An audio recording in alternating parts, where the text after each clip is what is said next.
Hello dear students, welcome to GDC classes. दोस्तों, आज हम इस वीडियो में RRB Tejas pharmacist exam series के तहत बात करने जा रहे हैं फार्मास्यूटिकल टेक्नोलॉजी के एक इंपॉर्टेंट टॉपिक के बारे में, एक इंपॉर्टेंट टॉपिक के क्वेश्चंस के बारे में, जिसका नाम है टैबलेट्स।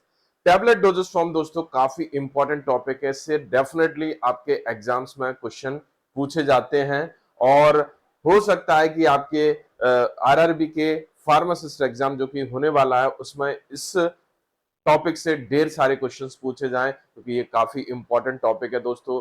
तो इस सीरीज को आगे बढ़ाते हुए दोस्तों आज हम चलते हैं, टैबलेट के क्वेश्चंस करते हैं, टैबलेट डोजेस फॉर्म के क्वेश्चन करते हैं। तो चलिए दोस्तों, यहाँ पर फर्स्ट क्वेश्चन है हमारा टैबलेट डोजेस फॉर्म से लिया गया है, जिसका है क्वेश्चन है Maillard reaction is related to the. Maillard reaction एक इनकम्पेटिबिलिटी रिएक्शन होती है, एक बहुत अच्छा एग्जांपल होती है इनकम्पेटिबिलिटी रिएक्शन का दोस्तों, और इससे कई बार क्वेश्चन पूछा गया है। मेलार्ड रिएक्शन जो होती है उसके बारे में थोड़ा सा डिस्कस करेंगे, उसके बारे में जानेंगे, बात करते हैं मेलार्ड रिएक्शन के बारे में। तो दोस्तों यहाँ पर मैं मेलार्ड रिएक्शन के बारे में आपको बताना चाहूंगा कि मेलार्ड रिएक्शन क्या होती है। तो सबसे पहले मैंने आपको बता ही दिया, Maillard reaction is the classical example of the incompatibility का एग्जाम्पल होती है। ध्यान रखना दोस्तों,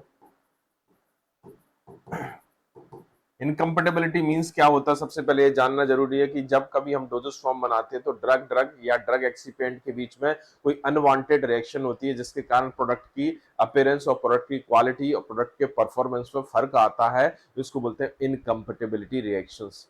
तो यहां पर अगर देखें तो मेलार्ड रिएक्शन में बेसिकली क्या होता है कि रिड्यूसिंग शुगर, जैसे कि अगर हम बात करें रिड्यूसिंग शुगर के बारे में, जैसे कि हम बात करें बेसिकली किसको देखें आप, लैक्टोज को किसी अमाइन कंटेनिंग ड्रग के साथ में, ध्यान दीजिएगा दोस्तों, लैक्टोज को किसी अमाइन कंटेनिंग ड्रग जैसे आइसोनियाजाइड या बक्लोफेन के साथ में हम फॉर्मुलेट करते हैं और इसमें हम magnesium stearate as a lubricant use करते हैं, मैग्नीशियम स्टेरेट भी प्रेजेंट हो, तो क्या होता है पॉलीफर्फ्यूरल नाम का एक जो एमिडोरी नाम का पॉलीफर्फ्यूरल कंपाउंड बनता है, जिसके कारण अगर हम देखें डिसकलरेशन ऑफ टैबलेट, मतलब टैबलेट का कलर ऑफ कलर हो जाता है, या कह सकते हैं कि येलोइश कलर की हो जाती है, येलोइश ब्राउन कलर की होती है, मतलब कुल मिला के बात है डिसकलरेशन ऑफ टैबलेट हो जाता है।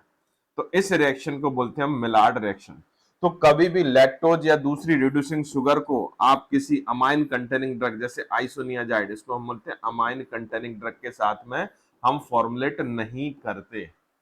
तो चलिए यहां पर देखते हैं कि ये डिस्क्रिप्शन जो हमने देखा उसके हिसाब से आंसर क्या होना चाहिए कि option A diluent, option B binder, option C disintegrant and option D glidant. तो दोस्तों यहां पर हम देखेंगे लैक्टोज बेसिकली होता क्या है। लैक्टोज दोस्तों ध्यान दीजिएगा, लैक्टोज एक बहुत अच्छा एक डाइल्यूएंट होता है, बेस्ट डाइल्यूएंट होता है, most popular most popular diluent होता है, मोस्ट कॉमनली यूज होता है, क्योंकि इसकी हाईली वाटर सोल्युबिलिटी होती है, बायोकंपेटिबिलिटी होती है, नॉन इरिटेटिंग नेचर होता है, इसके कारण हम इसको प्रायोरिटी से यूज करते हैं। लेकिन इसके साथ में एक प्रॉब्लम होती है, वो है मेलार्ड रिएक्शन, मतलब इनकम्पेटिबिलिटी। तो दोस्तों यहाँ पर बड़ा क्लियर कट आंसर है कि लैक्टोज के बारे में यदि पता है कि लैक्टोज कैसे यूज करते हैं तो आपको आंसर मिल जाएगा। लैक्टोज एक ऐसा एक्सिपिएंट है जो केवल और केवल डाइल्यूएंट का ही काम करता है, किसी दूसरे टाइप का नेचर जैसे बाइंडर, डिसइंटीग्रेंट या ग्लाइडेंट नेचर शो नहीं करता। इसलिए 100% जो आंसर होगा हमारा क्या होगा, ए आंसर होगा, डाइल्यूएंट। तो लैक्टोज को कभी भी अमाइन कंटेनिंग ड्रग के साथ में फॉर्मुलेट नहीं करना चाहिए। चलिए दोस्तों, ये देखते हैं हम Maillard reaction related to diluent, और डाइल्यूएंट स्पेशली लैक्टोज से कोरिलेट करती है। लैक्टोज को किसी अमाइन कंटेनिंग ड्रग और एल्कलाइन लुब्रिकेंट, जैसे मैंने अभी बताया था आपको, स्ट्रेट मैग्नीशियम स्ट्रेट, ये लुब्रिकेंट का काम करते हैं, इसके साथ फॉर्मुलेट करेंगे तो आप डिसकलरेशन ऑफ टैबलेट हो जाएगा due to formation of polyfurfuraldehyde compound. Yes, आगे बढ़ते हैं, नेक्स्ट क्वेश्चन पर आते हैं, क्वेश्चन नंबर 2। ये क्वेश्चन नंबर है आपके टैबलेट के एवोल्यूशन से। दोस्तों आपको टैबलेट के एवोल्यूशन जो वाला पार्ट है, सेक्शन है, वो अच्छे से करके जाना है, क्योंकि उससे ढेर सारे क्वेश्चंस पूछे जाते हैं। हमें इसको केयरफुली उस सेक्शन को सॉल्व करना है, लर्न करना है। The tablet hardness strength is measured by, tablet की हार्डनेस स्ट्रेंथ हार्डनेस क्या होती है दोस्तों, मैं आपको बताना चाहूंगा। हार्डनेस एक अनऑफिशियल पैरामीटर होता है जो कि फार्माकोपिया में मेंशन नहीं है, लेकिन टैबलेट की जो हार्डनेस रहती है बड़ा इंपॉर्टेंट पैरामीटर होता है कि टैबलेट की हार्डनेस के बेस पर हम ये अश्योर कर सकते हैं कि during transportation, during distribution, during selling या ड्यूरिंग मैन्युफैक्चरिंग आपकी जो टैबलेट है वो प्रॉपर इनफ हार्डनेस की है, उसमें ब्रेक डाउन नहीं होगा, ब्रेकिंग नहीं होगी, किसी टाइप के टूट फूट नहीं होगी। तो उसको अश्योर करने के लिए हम क्या करते हैं, हार्डनेस टेस्टिंग लगाते हैं। हार्डनेस को मेजर करने के लिए जो आप यूनिट यूज करते हो उस यूनिट का नाम होता है केजी। और यदि हम दोस्तों यहाँ पर बात करें, इक्विपमेंट के बारे में बात करें, तो यहाँ पर डिफरेंट टाइप के इक्विपमेंट होते हैं जिनको बोलते हैं हार्डनेस टेस्टर। क्या बोलते हैं दोस्तों उनको, हार्डनेस टेस्टर। तो डिफरेंट टाइप के हार्डनेस टेस्टर यूटिलाइज किए जाते हैं टैबलेट की हार्डनेस को डिटरमाइन करने के लिए। तो उसमें से एक मॉन्सेंटो होता है, दूसरा स्ट्रॉन्गकॉम होता है और तीसरा फाइजर होता है। यहाँ पर तीन ही ऑप्शन हो सकते थे इसलिए तीन ही दिया है। तो मतलब मॉन्सेंटो भी यूज करते हैं हम, स्ट्रॉन्ग कॉप भी यूज करते हैं और फाइजर भी यूज करते हैं। तो मतलब इस लिहाज से जो आंसर हो जाएगा हमारा answer D, all of the above. D is the right answer of this question. तो टैबलेट की हार्डनेस को मेजर करने के लिए हम हार्डनेस टेस्टर यूज करते हैं और ये हार्डनेस टेस्टर्स के एग्जाम्पल्स हैं। यदि हम देखें, जैसे मैंने आपको बताया था टैबलेट की हार्डनेस को केजी में मेजर किया जाता है। तो नॉर्मल जो टैबलेट की जो हार्डनेस रहती है अगर देखें तो एवरेज जो हार्डनेस रहेगी वो होती है आपकी 4 kg, और अगर रेंज देखें 3 to 5 kg होती है। जो आपकी हार्ड टैबलेट होती है उसकी हार्डनेस करीब करीब 6 kg होती है। कितनी होती है दोस्तों, 6 kg होती है। ठीक है, इसके बाद यदि हम देखें, किसको देखें, आगे चल के बात करें इसको, नेक्स्ट बात करें, तो आपकी जो सॉफ्ट टैबलेट होती है उसकी हार्डनेस 2 to 3 kg के आसपास होती है। सस्टेन्ड और कंट्रोल्ड रिलीज की हार्डनेस करीब करीब 8 kg की होती है। ओके, तो यहां पर कैसा परफॉर्मेंस चाहिए हमें टैबलेट से, उस हिसाब से हम लोग हार्डनेस रखते हैं। चलिए दोस्तों, तो यहां पर आगे बढ़ चलते हैं, आगे बात करते हैं। आंसर तो आगे हमारे पास ऑल है, और ये आप देख सकते हैं डिफरेंट टाइप के हार्डनेस टेस्टर आप देख सकते हैं। तो यहाँ पर Monsanto testers, Strong Cobb tester, Pfizer tester, Erweka tester, सिनाइजर tester, Vickers, Webster and Van एबिक टेस्टर ये यूज किए जाते हैं। तो हालांकि ये टेस्ट अनऑफिशियल है दोस्तों, याद रखिएगा हमेशा, क्योंकि ये ऑफिशियल टेस्ट में नहीं आता है। चलिए आगे देखते हैं। Which equipment is capable of both wet and mass blending? मतलब ये ऐसा इक्विपमेंट जिसमें वेट ब्लेंडिंग और मास ब्लेंडिंग दोनों होती है। ठीक है, चलिए ऑप्शंस देखते हैं। Diosna mixture, sigma blade mixture, Littleford mixture and oscillating granulator. तो दोस्तों यहां पर जो हमारा जो करेक्ट आंसर होगा वो होगा आपका, ये याद रखना पड़ेगा दोस्तों, ये इसका करेक्ट आंसर जो होगा आपका, ये हमें याद रखना पड़ेगा। लिटिल फोर्ड मिक्सचर जो होता है वो आपके, ठीक है ना, मास ब्लेंडिंग और किसके लिए, आपका वेट मासिंग के लिए यूज करते हैं। क्वेश्चन नंबर यहाँ पर मैं मेंशन कर देता हूँ, क्वेश्चन नंबर 3 है, यहाँ पर गलती से 1 लिख गया। ओके, ये question number, this is question number 3। Okay, तो आंसर क्या है दोस्तों उसका, little Ford mixture. Littleford mixture is the right answer. चलिए, और आप देख सकते हैं डिफरेंट टाइप के इक्विपमेंट है और उनकी डिफरेंट टाइप की कह सकते हैं फंक्शंस। जैसे Littleford mixture wet massing और ब्लेंडिंग के लिए, दोनों के लिए यूज करते हैं। डायोसना मिक्सचर को हम मिक्सिंग, ग्रेनुलेशन, कोटिंग और ड्राइंग के लिए यूज करते हैं। सिग्मा ब्लेड मिक्सचर, टोपो मिक्सचर और फ्लूडाइज्ड बेड ड्रायर को हम mixing with high viscosity liquid के लिए यूज करते हैं। ग्राल मिक्सचर को हम मॉडिफिकेशन ऑफ प्लेनेटरी मिक्सचर और ऑसिलेटिंग ग्रेनुलेटर को शिफ्टिंग ऑफ ग्रेनुल्स के लिए हम लोग यूज करते हैं। तो आप देख सकते हैं ये आपका इमेज है लिटिल फोर्ड मिक्सचर की, और आप अंदाजा लगा सकते हैं कि ये कितना यूजफुल है। चलिए दोस्तों आगे बढ़ चलते हैं, नेक्स्ट क्वेश्चन की तरफ आते हैं। Question number 4, the formation of wings और ragged extending edges about the periphery of the tablet is called. Yes, तो यहां पर देखिए ये आपके टैबलेट डिफेक्ट से लिया गया क्वेश्चन है दोस्तों। तो हमें टैबलेट डिफेक्ट को भी ध्यान में रखना होगा। डिफरेंट टाइप के डिफेक्ट्स होते हैं टैबलेट के, नॉर्मल टैबलेट डिफेक्ट्स और कोटिंग डिफेक्ट्स, सबको हमें ध्यान से याद रखना है। तो यहाँ पर आपका नॉर्मल टैबलेट डिफेक्ट से क्वेश्चन दिया गया है, the formation of wings and ragged extending edges about the periphery of the tablet. Normally tablet इस तरीके की है, ये नॉर्मल होती है, और इस टैबलेट पर अगर मान ली इसकी पेरिफेरी पे थोड़े से बहुत इस तरीके के विंग्स या ठीक है इस तरीके का बन जाता है, ठीक है, इसको और क्लियर करके देखें हम, इस तरीके से विंग्स टाइप के निकल आते हैं इस पर, ठीक है, ये इस तरह विंग्स और रेगेस टाइप के निकल आते हैं एक तरीके से, ठीक है। तो उसको क्या बोलते हैं? तो सबसे पहले हम इन ऑप्शंस को देखेंगे, इन ऑप्शंस का मीनिंग क्या होता है। तो सबसे पहले हम मॉडलिंग के बारे में बात करें दोस्तों। मॉडलिंग, मॉडलिंग क्या होता है? अनइवन और नॉन यूनिफॉर्म, अनइवन और non uniform colour distribution.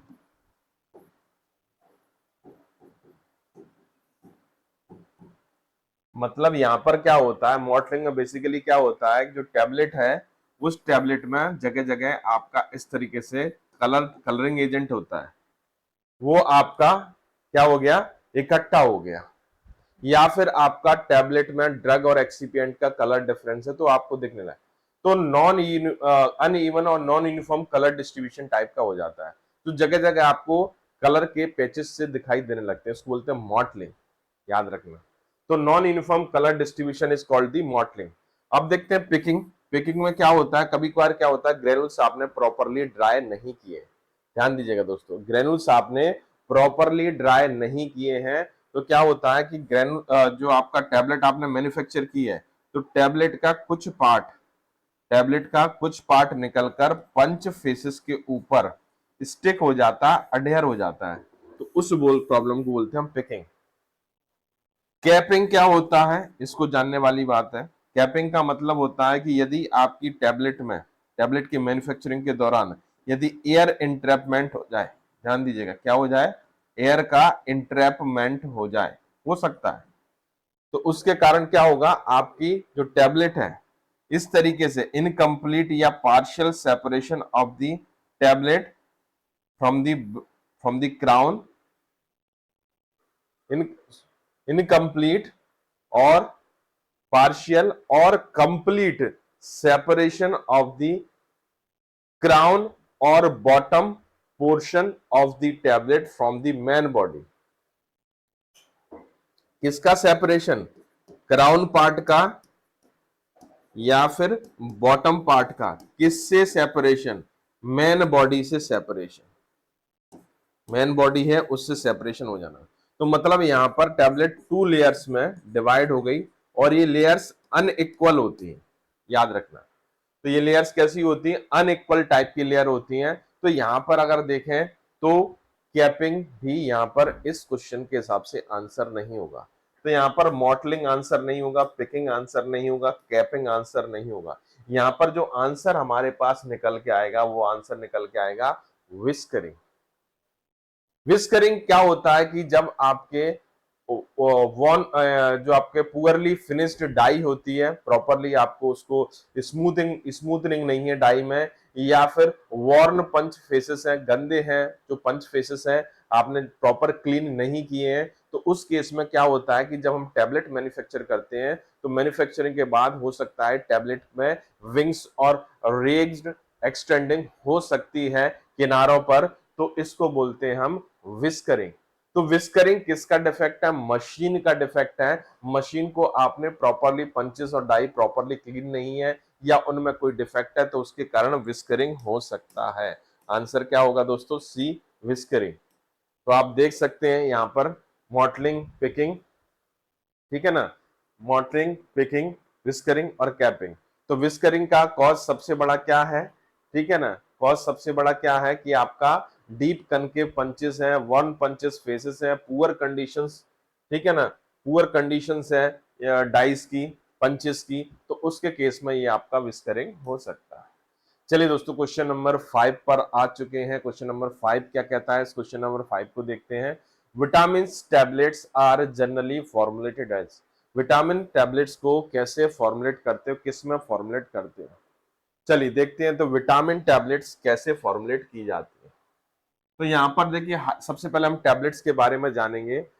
Hypodermic tablet वह टैबलेट होती है जो कि एक ऐसी टैबलेट होती है जो कि पेरेंटल रूट से देते हैं। इस टैबलेट को हम क्या करते हैं, वाटर फॉर इंजेक्शन या स्टेराइल वाटर फॉर इंजेक्शन में डिसॉल्व करते हैं, और डिसॉल्व करने के बाद इसका सॉल्यूशन प्रिपेयर हो जाता है, और इस सॉल्यूशन को निडल के थ्रू या कह सकते हैं सिरिंज के थ्रू आप बॉडी में इंजेक्ट कराते हो। तो दोस्तों विटामिन को इस तरीके से देने की जरूरत नहीं, कॉम्प्लिकेटेड वे है, ठीक है, तो यार आंसर ये तो नहीं होगा। सबलिंगुअल क्या होती है, वह टैबलेट होती है जो कि ओरल कैविटी में यूज करते हैं। इस टैबलेट में स्लो डिजोल्यूशन रेट होती है, और इसको अगर हम बात करें तो इसमें टैबलेट कहां प्लेस की जाती है, बीनीथ दी टंग, टंग के नीचे हम प्लेस करते हैं। तो विटामिन प्रिपरेशन को एज सच यूटिलाइज करने की रिक्वायरमेंट नहीं होती। नेक्स्ट होती है आपकी एफरवेसेंट टैबलेट। एफरवेसेंट टैबलेट कैसी होती है, इस टाइप की टैबलेट होती है कि उसमें हम वाटर में ऐड करते हैं तो एफरवेसेंसी प्रोड्यूस होती है, CO2 प्रोड्यूस होती है, जिसके कारण क्या होता है कि वो टैबलेट का ब्रेक डाउन हो जाता है और ड्रग का आपको सॉल्यूशन मिल जाता है। तो विटामिन टैबलेट्स को भी इस तरीके से यूटिलाइज नहीं करते हम कि उसका सॉल्यूशन प्रिपेयर करके हम उसको यूज करें। विटामिन प्रिपरेशन तो नॉर्मल टैबलेट होती है और इसको हम च्यूबल टैबलेट्स के थ्रू हम यूटिलाइज करते हैं। किसके थ्रू दोस्तों, च्यूबल टैबलेट। च्यूबल टैबलेट एक ऐसी टैबलेट होती है जिसको हम कैटेगरी किस में रखते हैं, tablet ingested orally. Tablet ingested orally category में रखते हैं, लेकिन इसको इंजेस्ट डायरेक्टली नहीं किया जाता। टैबलेट को माउथ कैविटी में रखते हैं, और टैबलेट से जो ड्रग रिलीज होगा, ड्रग रिलीज होने के बाद जो सलाइवा के साथ उसका सॉल्यूशन बनता है, उस सॉल्यूशन को हम लोग क्या करते हैं, निगलते हैं, उसको हम इंजेस्टेड करते हैं। तो ये बड़ी इंटरेस्टिंग टैबलेट है च्यूबल टैबलेट्स, और विटामिन और आपके विटामिन फॉर्मुलेशन के लिए हम इसको यूटिलाइज करते हैं, स्पेशली विटामिन फॉर्मुलेशन के लिए। और एक और इंपॉर्टेंट चीज आपको बता देता हूं, च्यूबल टैबलेट में किसी टाइप का डिसइंटीग्रेंट नहीं होता, ना ही इसका डिसइंटीग्रेशन टेस्ट लगाया जाता है। इसमें सिंपली ड्रग का डिजोल्यूशन होता है, और खास बात इसमें एक मेन कंपोनेंट होता है मैनिटॉल। ये मैनिटॉल यूज किया जाता है, mannitol as a diluent, as a bulking agent, as a sweetening agent use करते हैं। ये negative heat of solution property show करता है, जिसके कारण आपकी माउथ कैविटी में कूलिंग सेंसेशन आता है। तो दोस्तों यहाँ पर जो आंसर हमारा होने जा रहा है, वो आंसर होने जा रहा है डी, च्यूबल टैबलेट्स। यस, तो आप देख सकते हैं च्यूबल टैबलेट्स, ओके, ये इसका पॉसिबल डिस्क्रिप्शन है। चलिए आगे बात करते हैं, नेक्स्ट क्वेश्चन नंबर 6 पर बात करते हैं। The following compounds are used as a binder and adhesive except. मतलब एक ऐसा सब्सटेंस जो कि बाइंडर और एडेसिव दोनों का काम करता है, लेकिन क्वेश्चन में पूछा एक्सेप्ट, तो हमें वो देखना पड़ेगा कि जो दोनों का काम करता है, तो हमें वो मिल जाएगा जो दोनों का काम नहीं करता। ठीक है, चलिए ढूंढते हैं हम यहाँ पर।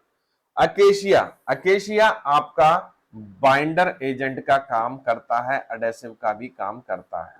हालांकि बाइंडर और एडेसिव दोनों एक ही चीज होती है अगर हम देखें तो, ठीक है ना। एंड लिखा हुआ यहाँ पर, और लिखते तो ज्यादा बेहतर होता है इस क्वेश्चन में, अगर हम और लिख देते, ठीक है, तो ज्यादा। बाइंडर और एडेसिव का काम करता है, एक्सेप्ट। तो आपको पता है अकेशिया जो है एक गम होता है, और गम जितने भी होते हैं सभी के सभी बाइंडर या ग्रेनुलेटिंग एजेंट, इनको कभी कभार हम ग्रेनुलेटिंग एजेंट के नाम से भी जानते हैं, ग्रेनुलेटिंग एजेंट्स का भी काम करते हैं। ओके, ये हो गया। स्टार्च, स्टार्च आपको पता है कार्बोहाइड्रेट होता है, और जितने भी कार्बोहाइड्रेट्स या कार्बोहाइड्रेट्स के डेरिवेटिव्स रहते हैं, ये सभी बाइंडर का काम कर सकते हैं, एडेसिव का काम कर सकते हैं। सेलुलोज डेरिवेटिव, सेलुलोज भी आपको पता है कार्बोहाइड्रेट होता है एक तरीके का।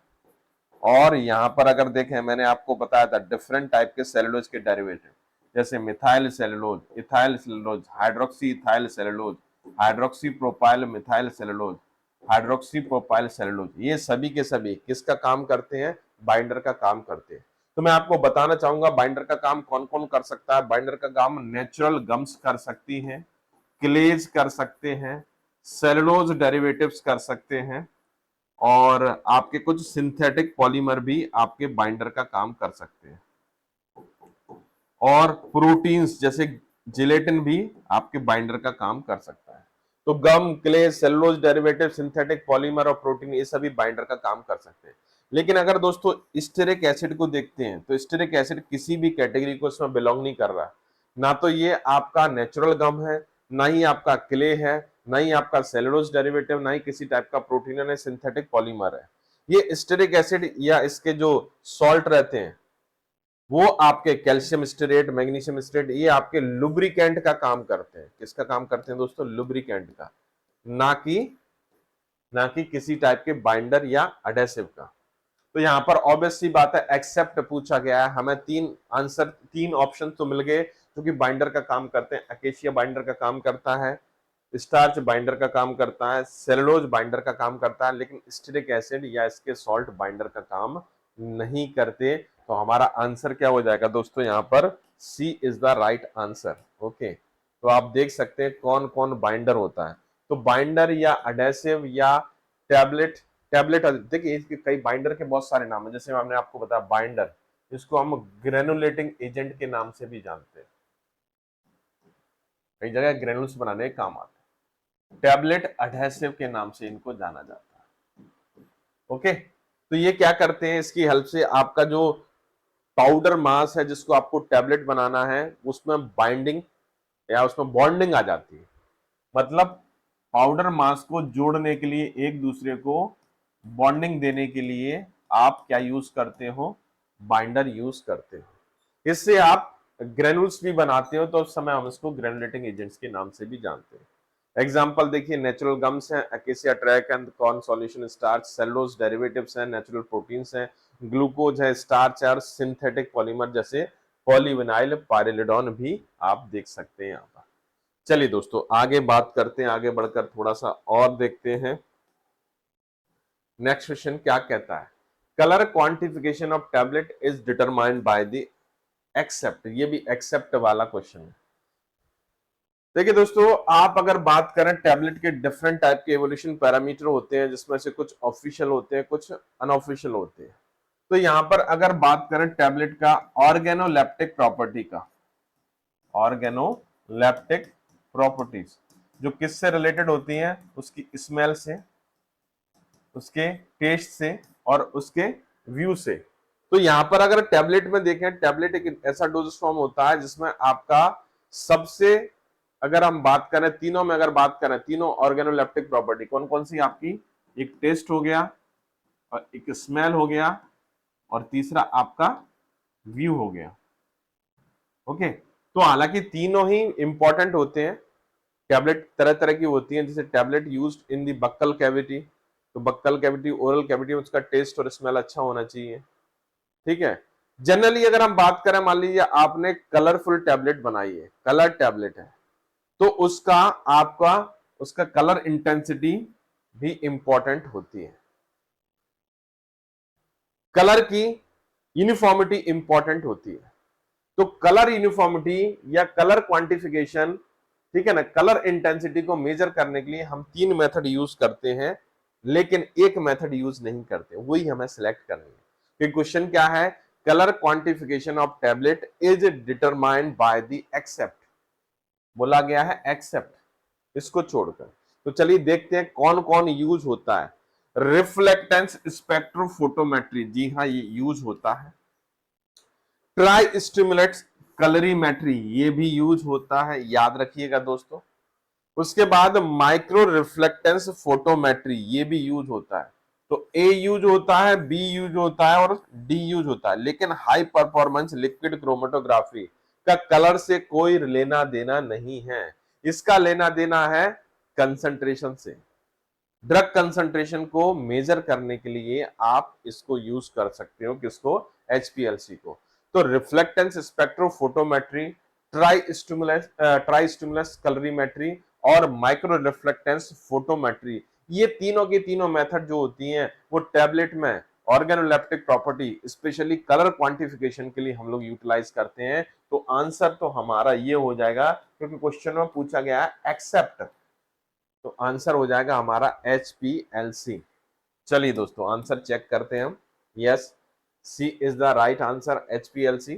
और आप देख सकते हैं ये आपका डिस्क्रिप्शन है। तो non uniformity of colour over the tablet called the mottling, we are already discussed. ठीक है, चलिए। तो यहां पर अगर देखें तो अगर हम बात करें तो रिफ्लेक्टेंस स्पेक्ट्रोफोटोमेट्री, टाई स्टिमुलस कलरीमेट्री और माइक्रो रिफ्लेक्टेंस फोटोमेट्री, ये तीन मेथड की हेल्प से हम कलर यूनिफॉर्मिटी को मेजर कर सकते हैं। यस, आगे बढ़ चलते हैं। Inadequate spreading of the coating solution before drying or rapid drying of the polymer solution before reaching of the tablet bed is known as।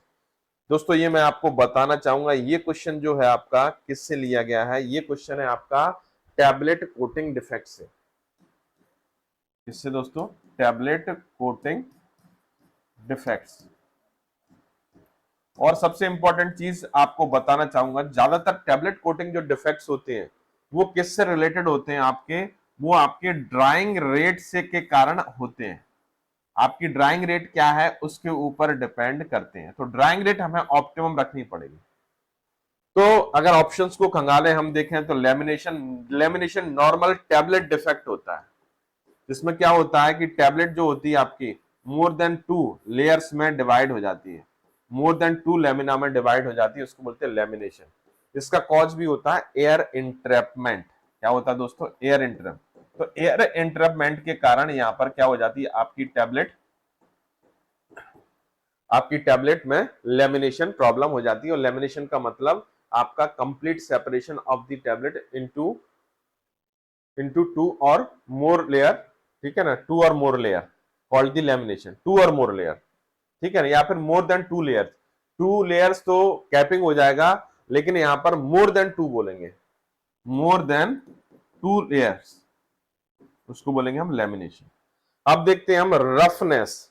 Roughness में अगर बात करें तो टैबलेट के ऊपर जो कोटिंग की है आपने उसको प्रॉपरली टाइम नहीं दिया ड्राई होने का, तो इस तरीके रफनेस आ गई। ब्लिस्टरिंग, ब्लिस्टरिंग में क्या हुआ कि आपने ओवर हीटिंग कर दी टेम्परेचर ड्राइंग के लिए, तो यहां पर छोटे छोटे एयर्स के बबल्स टैबलेट सरफेस के ऊपर बन जाते हैं कोटिंग के। मतलब ये आपकी लेयर है, सपोज करिए टैबलेट की लेयर है और इसके ऊपर ये आपका कोटिंग की लेयर इस तरीके से बबल बन जाता है, एयर बबल, इसको बोलते हैं ब्लिस्टर, और इस प्रॉब्लम को बोलते हैं ब्लिस्टरिंग। लेकिन यहां पर देखेंगे कि आप एक पर्टिकुलरली देख रहे हैं कि इनएडिक्वेट spreading of the coating solution properly spread नहीं कर पाई है क्योंकि आपने पॉलीमर को तेजी से ड्राई कर दिया। तो आप अगर देखेंगे कि ऑरेंज पील, ठीक है ना, ऑरेंज पील का मतलब होता है, पील मतलब छिलका, ऑरेंज का छिलका कैसा होता है? रफ होता है। बेसिकली अगर देखें तो रफनेस जैसी कोई प्रॉब्लम नहीं होती, ऑरेंज पील ही होती है वास्तविकता में, तो रफनेस एज सच कोई प्रॉब्लम नहीं होती।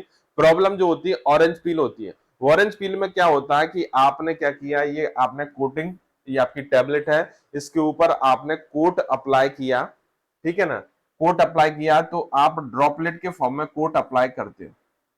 किसके फॉर्म में? ड्रॉपलेट के फॉर्म में कोट अप्लाई करते हो।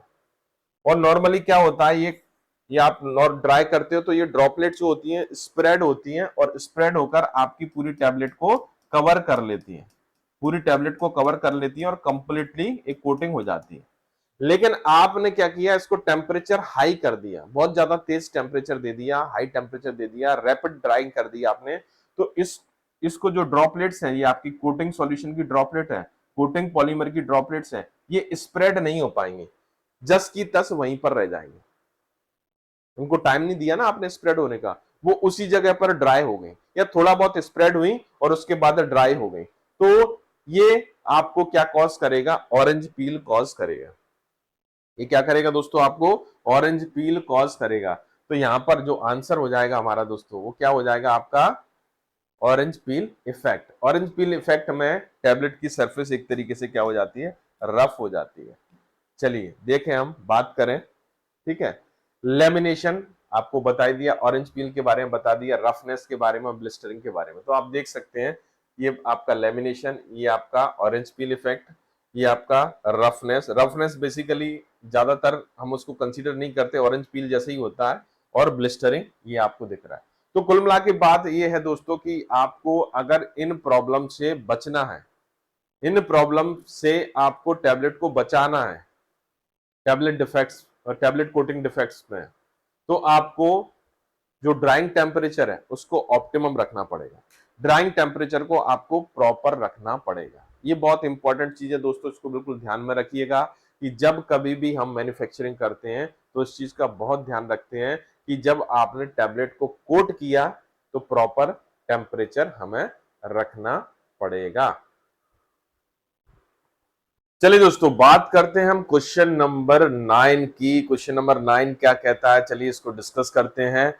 ये आपके टैबलेट के क्वालिटी कंट्रोल टेस्ट यानी टैबलेट के इवैल्यूएशन से लिया गया है दोस्तों। जी हाँ, चलिए इस क्वेश्चन को देखते हैं और इसके आंसर को देखते हैं कि इसका पॉसिबल आंसर क्या हो सकता है।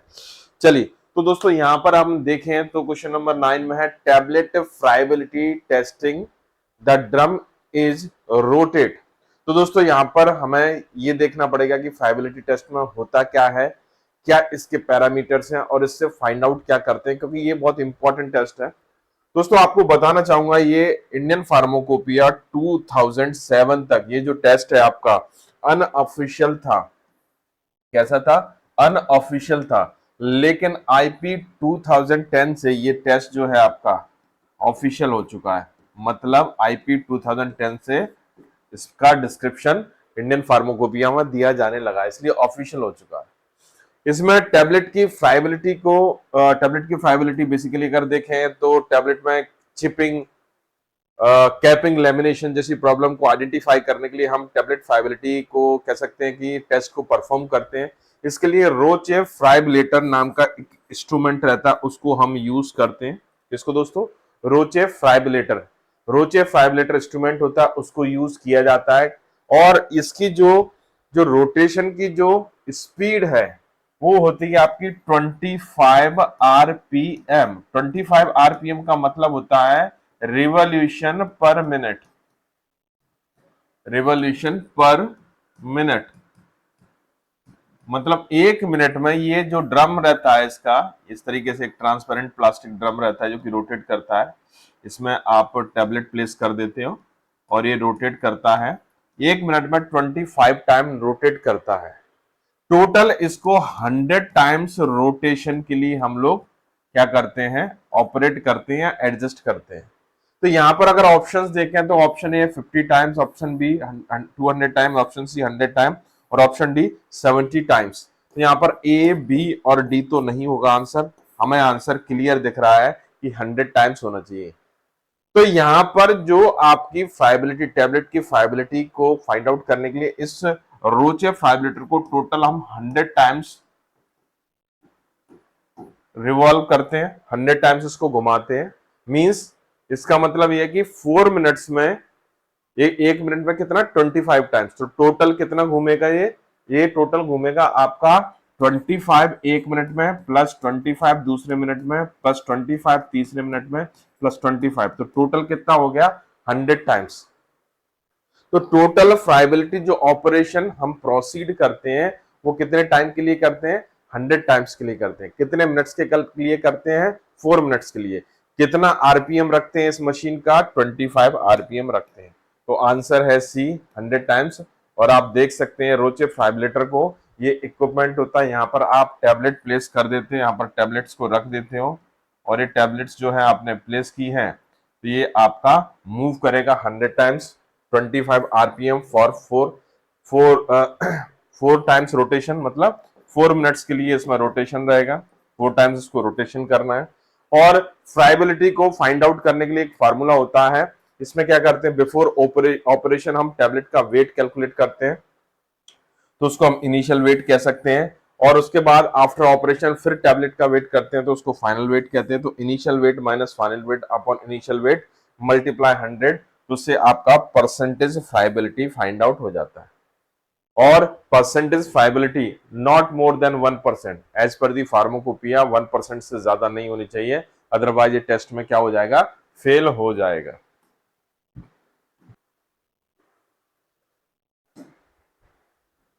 चलिए दोस्तों क्वेश्चन नंबर 10 पर बात करते हैं। क्वेश्चन नंबर 10 क्या कहता है, सबसे पहले देखें वेट वेरिएशन। वेट वेरिएशन क्या होता है, ये question weight variation tablet problem से लिया गया है। Weight variation in tablet processing is caused by all of the following except, मतलब वेट वेरिएशन का कॉज क्या हो सकता है। टैबलेट की मैन्युफैक्चरिंग जब हम करते हैं तो there will be chances of the weight variation. Weight variation क्या होता है ये समझना हमें जरूरी है, फिर उसके बाद उसके कॉजेस पर जाएंगे। तो वेट वेरिएशन क्या होता है, जैसे हमने 500 mg का टैबलेट बनाना है, सपोज करिए 500 mg, लेकिन क्या हुआ कि किन्हीं कारणों से, कॉज जो आपके कॉज है उनको तो हम डिस्कस करेंगे, किन्हीं कारणों से इन इस टैबलेट का जो वेट है वो आपका 450 mg हो गया, 600 mg हो गया, 650 mg हो गया, 550 mg हो गया। ठीक है, मतलब यहां से ये जो आपका क्लेम्ड है उससे वेरी कर गया, तो इसको बोलते हैं वेट वेरिएशन। तो वेट वेरिएशन के कारण क्या हो सकता है, आपका ड्रग कंटेंट वेरिएशन हो सकता है। क्या हो सकता है दोस्तों, drug content variation. Drug content variation मतलब क्या है, ड्रग कंटेंट वेरिएशन का मतलब देखिए, ज्यादा साइज, बड़े साइज की टैबलेट उसमें ज्यादा ड्रग कंटेंट होगा, छोटे साइज की टैबलेट उसमें कम ड्रग कंटेंट होगा। तो कुल मिला के बात है कि यहाँ पर ड्रग कंटेंट का वेरिएशन होने के कारण इंपैक्ट, जो ड्रग का इंपैक्ट, जो इफेक्ट, जो फार्माकोलॉजिकल इफेक्ट होता है वो वेरी करेगा। तो यहाँ पर कहीं ना कहीं वेट वेरिएशन के थ्रू हम ड्रग का जो रिस्पॉन्स है वो अफेक्ट हो सकता है, इसलिए हमें वेट वेरिएशन को रोकना पड़ेगा। टैबलेट का एक बड़ा डिफेक्ट है। तो यहाँ पर वेट वेरिएशन के कॉज क्या क्या हो सकते हैं, तो सबसे बड़ा कॉज है नॉन यूनिफॉर्म साइज डिस्ट्रीब्यूशन।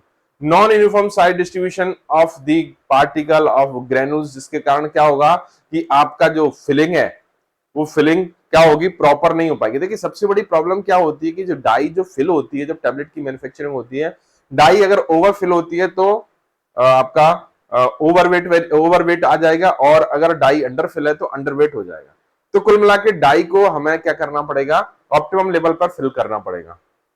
तो यदि आपका नॉन यूनिफॉर्म ग्रेनुल साइज है तो उस केस में क्या होगा, ग्रेनुल का साइज यदि नॉन यूनिफॉर्म है तो उस केस में क्या होगा कि आपका वेट वेरिएशन होगा। तो ये तो कॉज होता है वेट वेरिएशन का। दूसरा पुअर फ्लो ऑफ ग्रेनुल्स, ये सबसे बड़ा कॉज होता है, poor flow of granule. Improper flow property, improper flow properties. जैसे आपने देखा होगा कि जब हम टैबलेट को मैन्युफैक्चर करते हैं तो टैबलेट मशीन में डालते हैं पाउडर को, ग्रेनुल्स को, और ये आपका हुपर से मूव करता हुआ कहां पर आता है, आपका डाई में आता है। तो ये मटेरियल जो हुपर से मूव करता हुआ डाई की तरफ आ रहा है, यदि इसका प्रॉपर फ्लो नहीं है तो डाई क्या जो फिलिंग रेट है वो वेरी करेगा, फिलिंग रेट वेरी करेगा तो टैबलेट का जो साइज है वो भी वेरी कर जाएगा। तो एक ये हो गया आपका।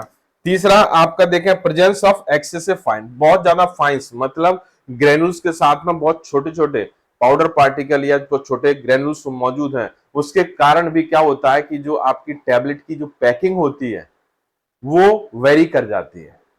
टैबलेट की जो पैकिंग होनी है वो वेरी, एक्सेसिव फाइन प्रेजेंस है तो आपका क्लोज पैकिंग हो सकती है और वॉल्यूम उतना ही है, लेकिन हो सकता है कि टैबलेट का जो मास है वो ज्यादा हो गया, वॉल्यूम उतना ही रहा लेकिन मास ज्यादा, क्लोज पैकिंग हो गई, तो ये कारण हो सकता है। तो ये तीन कारण तो है, लेकिन higher speed of turret, speed की टरेट, ये मशीन है, स्पीड टरेट स्पीड से कोई लेना देना नहीं होता वेट वेरिएशन का। तो आंसर क्या हो जाएगा दोस्तों, यहां पर C is the right answer.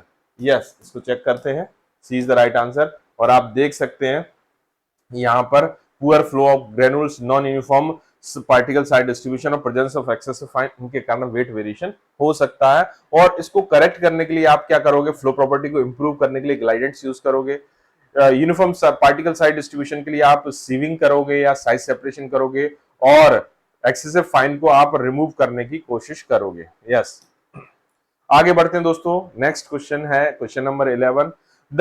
The first stage of wetting on addition of a granulating agent to a powder is characterised by which of the following. तो यहां पर दोस्तों ध्यान दीजिएगा, जब वेट ग्रेनुलेशन प्रोसेस होती है, कैसा, टैबलेट को बनाने के लिए हम ग्रेनुल्स बनाते हैं तो उसके लिए वेट ग्रेनुलेशन प्रोसेस होती है। तो वेट ग्रेनुलेशन प्रोसेस में हम जो टैबलेट, जो आपका पाउडर मास है, ये पाउडर मास है, इसके ऊपर हम लोग क्या अप्लाई करते हैं, क्या अप्लाई करते हैं, हम बाइंडर अप्लाई करते हैं। बाइंडर सॉल्यूशन के फॉर्म में भी हो सकता है और ड्राई फॉर्म में भी हो सकता है। बाइंडर अप्लाई करते हैं। लेकिन बात यहाँ पर वेट ग्रेनुलेशन की है, तो ज्यादातर केस में हम बाइंडर का सॉल्यूशन यूज करते हैं। तो ये पाउडर मास में हमने यूज किया, और जब पाउडर मास में हमने इस बाइंडर को ऐड किया तो क्या होता है कि इनिशियल स्टेज में, ध्यान दीजिएगा दोस्तों, यहां पर इस तरीके का बॉन्डिंग क्रिएट होती है पार्टिकल पार्टिकल के बीच में, ये ब्रिज बनाता है। ये ब्रिज कौन बना रहा है? ये ब्रिज बनाने का काम किसका है? ये आपका बाइंडर है। तो यहां पर दोस्तों अलग अलग स्टेप्स होती हैं, अलग अलग स्टेप्स होती हैं जिसमें बाइंडर आपके पार्टिकल को जोड़ने का काम करेगा। ऑप्शंस देख लेते हैं, capillary state, pendular state, funicular state और ड्रॉपलेट स्टेट। ठीक है, तो यहां पर एक ट्रिक है दोस्तों याद रखने का, इनका सीक्वेंस PFCD। ठीक है, PFCD। P मतलब पेंडुलर, F मतलब फ्यूनिकुलर, C मतलब कैपिलरी और D मतलब ड्रॉपलेट। ये सीक्वेंस होता है, पहले P आता है, फिर F आता है, फिर C आता है, देन D आता है।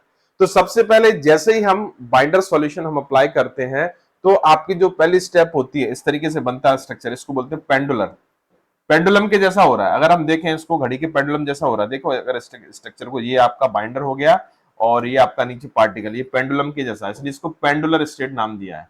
क्या नाम दिया दोस्तों? पेंडुलर स्टेट नाम दिया है, इसलिए इसको पेंडुलर बोला है। पेंडुलर के बाद जो आता है आपका, थोड़ा सा ब्रिज स्ट्रांग हो जाता है, फ्यूनिकुलर स्टेट आती है, इसमें थोड़ा सा ब्रिज स्ट्रांग हो जाता है। जो ब्रिज देख रहे हैं आप, ये थोड़ा सा स्ट्रांग हो जाता है फ्यूनिकुलर में, यहाँ पर थोड़ा सा ज्यादा ये आपका जो बाइंडर सॉल्यूशन, क्योंकि हमने बाइंडर सॉल्यूशन और ऐड कर दिया है, तो इसके कारण क्या होगा, ब्रिज जो है आपका और चला जाएगा, इस तरफ आ जाएगा। ओके, ब्रिज इस तरफ। फिर उसके बाद नेक्स्ट स्टेप आती है आपकी कैपिलरी। तो कैपिलरी की जैसा हो जाएगी, सारा स्पेस जो फिल हो जाएगा, ये सारा स्पेस आप देख रहे हैं फिल हो जाएगा।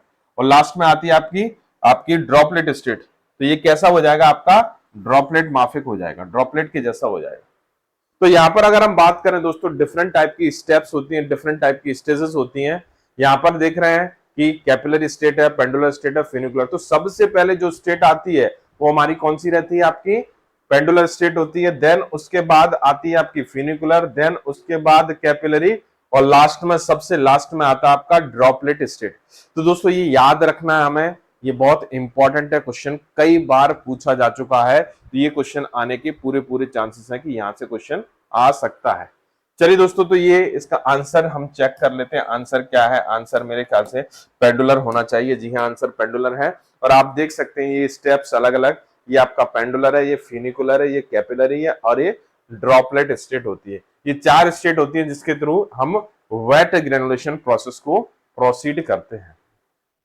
चलिए आगे बढ़ चलते हैं दोस्तों। Question number 12, dissolution test operators type 7 USP is. तो दोस्तों यहां से ये डिसोल्यूशन टेस्ट ऑपरेटर्स है ना, इसके नाम से क्वेश्चन बहुत पूछे जाते हैं। हो सकता है आपके फार्मासिस्ट के एग्जाम में इससे रिलेटेड क्वेश्चन पूछा जाए कि यूएसपी टाइप ऑपरेटर्स, पर्टिकुलर कोई नंबर दे देंगे, उसका नाम पूछ लेंगे। तो यहां पर डिफरेंट टाइप के यूएसपी डिसोल्यूशन ऑपरेटर्स होते हैं। ठीक है, USP dissolution operators type 1, type 2, type 3, type 4, type 5, type 6 and type 7। 1 2 3 4 5 6 7।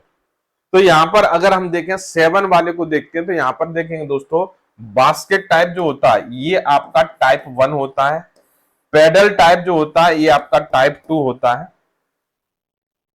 ठीक है, अगर आईपी के हिसाब से बात करें तो बास्केट टाइप जो होता है टाइप 2 होता है आईपी के हिसाब से।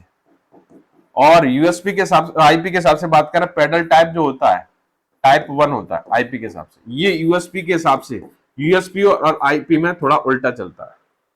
तो यहां पर देखिए 7 टाइप का पूछा है, तो ए और बी तो होगा नहीं, तो ऑल भी नहीं होगा, हमारे पास सी ऑप्शन निकल के आ रहा है, रेसिप्रोकेटिंग होल्डर। रेसिप्रोकेटिंग होल्डर जो ऑपरेटर्स होता है, डिसोल्यूशन टेस्ट ऑपरेटर्स होता है, वो 7 टाइप का डिसोल्यूशन ऑपरेटर्स होता है। तो आईपी के हिसाब से 4 टाइप के डिसोल्यूशन टेस्ट ऑपरेटर्स होते हैं, और यूएसपी के हिसाब से 7 टाइप के डिसोल्यूशन टेस्ट ऑपरेटर्स होते हैं। तो इसको हमें याद रखना है दोस्तों, क्वेश्चन आता है, और ये क्वेश्चन काफी इंपॉर्टेंट क्वेश्चन आते हैं इससे। चलिए देखते हैं दोस्तों, बात करते हैं इसमें, आंसर को देखते हैं। C is the right answer. और ये डिस्क्रिप्शन है, तो दोस्तों ये आपको याद रखने हैं। Type 1 basket type, type 2 paddle type USP के हिसाब से, टाइप 3 आपका reciprocating cylinder, type 4 flow through cell, type 5 paddle over disc, type 6 cylinder type और type 7 reciprocating holder type. IP के हिसाब से 4 टाइप के डिसोल्यूशन ऑपरेटर्स होते हैं। Type 1 pedal type, type 2 basket type, type 3 आपका रेसिप्रोकेटिंग सिलेंडर टाइप और type 4 flow through cell. तो आप देख सकते हैं ट्रिक है। देखिए टाइप 1 जो आपका बास्केट टाइप यूएसपी के हिसाब से, टाइप 2 आपका पेडल टाइप, टाइप 3 आपका हो गया कैंसा आपका रेसिप्रोकेटिंग सिलेंडर, सिलेंडर के जैसा दिख रहा है, देखो इस सिलेंडर के जैसा सिलेंड्रिकल स्ट्रक्चर। टाइप 4 जो है फ्लो थ्रू सेल, मतलब ये जो साइकिल जब चलती है तो ये फ्लो होती है आपकी चेन, तो type 4 flow through cell. Type 5 जो है पैडल ओवर डिस्क, ठीक है ना, ये पैडल के ऊपर डिस्क लगी हुई है, type 5 paddle over disc. Type 6 cylinder pipe type और टाइप 7 आपका रेसिप्रोकेटिंग होल्डर टाइप होता है। तो ये ट्रिक है आपको याद रखने के लिए। चलिए अब बात करते हैं क्वेश्चन नंबर 13 की। Cerelose is a brand name of, Cerelose दोस्तों ब्रांड नेम से बहुत क्वेश्चन पूछे जाते हैं, तो ये आपको याद रखने पड़ेंगे कि कौन से एक्सिपिएंट का, कौन से सब्सटेंस का मार्केट में प्रोप्राइटरी नेम या ब्रांड नेम क्या है। तो यहां पर अगर दोस्तों बात करें, क्वेश्चन पूछा गया है सेरिलोज, सेल्यूलोज नहीं सेरिलोज। तो यहां पर अगर देखें ऑप्शंस को देखें तो लैक्टोज का जेपरॉक्स होता है, वो भी स्प्रे ड्राइड लैक्टोज का, कौन सा स्प्रे ड्राइड लैक्टोज का, नॉर्मल लैक्टोज का तो होता भी नहीं है, स्प्रे ड्राइड लैक्टोज का जेपरॉक्स। ओके, माल्टोज, ठीक है ना, सुक्रोज और डेक्सट्रोज। तो यहां पर अगर देखें दोस्तों सेरिलोज के बारे में बात करें, Cerelose is the proprietary name, Cerelose is the brand name of the किसका, डेक्सट्रोज का। कौन सा होता है, सेरिलोज किसका ब्रांड नेम होता है, Cerelose is the brand name of the dextrose. तो यहां पर आंसर क्या है दोस्तों, आंसर हमारा हो जाएगा क्या, डी, दिल्ली। चलिए तो यहां पर देखिए बहुत सारे जो आपके ब्रांड नेम दिए गए हैं, तो देखिए यहां पर डेक्सट्रेट, एमडेक्स, डेक्सटोज, सेरिलोज और Tabfine, maltose, Advantose, mannitol, Pearlitol, lactose monohydrate, Zeparox, starch के डिफरेंट टाइप के, Pharmagel, Pregel, Emdex, Celutab, Starx 1500, sugar के Dipac, NuTab, sugar tab, cellulose microcrystalline के एविसेल, एमकोसेल, वीवोसेल। तो दोस्तों ये ब्रांड नेम से क्वेश्चन आ जाता है, ये आपको, ये कुछ इंपॉर्टेंट ब्रांड नेम्स हैं, इनको आपको याद रखना है, बहुत इंपॉर्टेंट ब्रांड नेम है दोस्तों, इनको आपको याद रखना है। ओके, चलिए आगे बढ़ चलते हैं, नेक्स्ट क्वेश्चन की बात करते हैं। According to Indian pharmacopoeia, tablet greater than 250 gram should have weight variation. तो दोस्तों यहां पर आपको बताना चाहूंगा कि यहां पर टैबलेट आईपी के अकॉर्डिंग जो वेट वेरिएशन टेस्ट होता है, एक ऑफिशियल टेस्ट होता है। वेट वेरिएशन टेस्ट जो है आपका एक कैसा टेस्ट है, ऑफिशियल टेस्ट है, मतलब फार्माकोपिया में इसके हिसाब से मतलब डिस्क्रिप्शन दिया गया है इसका। तो यहां पर अगर देखें तो यहां पर इस वेट के अकॉर्डिंग हम टैबलेट को 3 पार्ट में डिवाइड करते हैं, lower weight tablet, medium weight tablet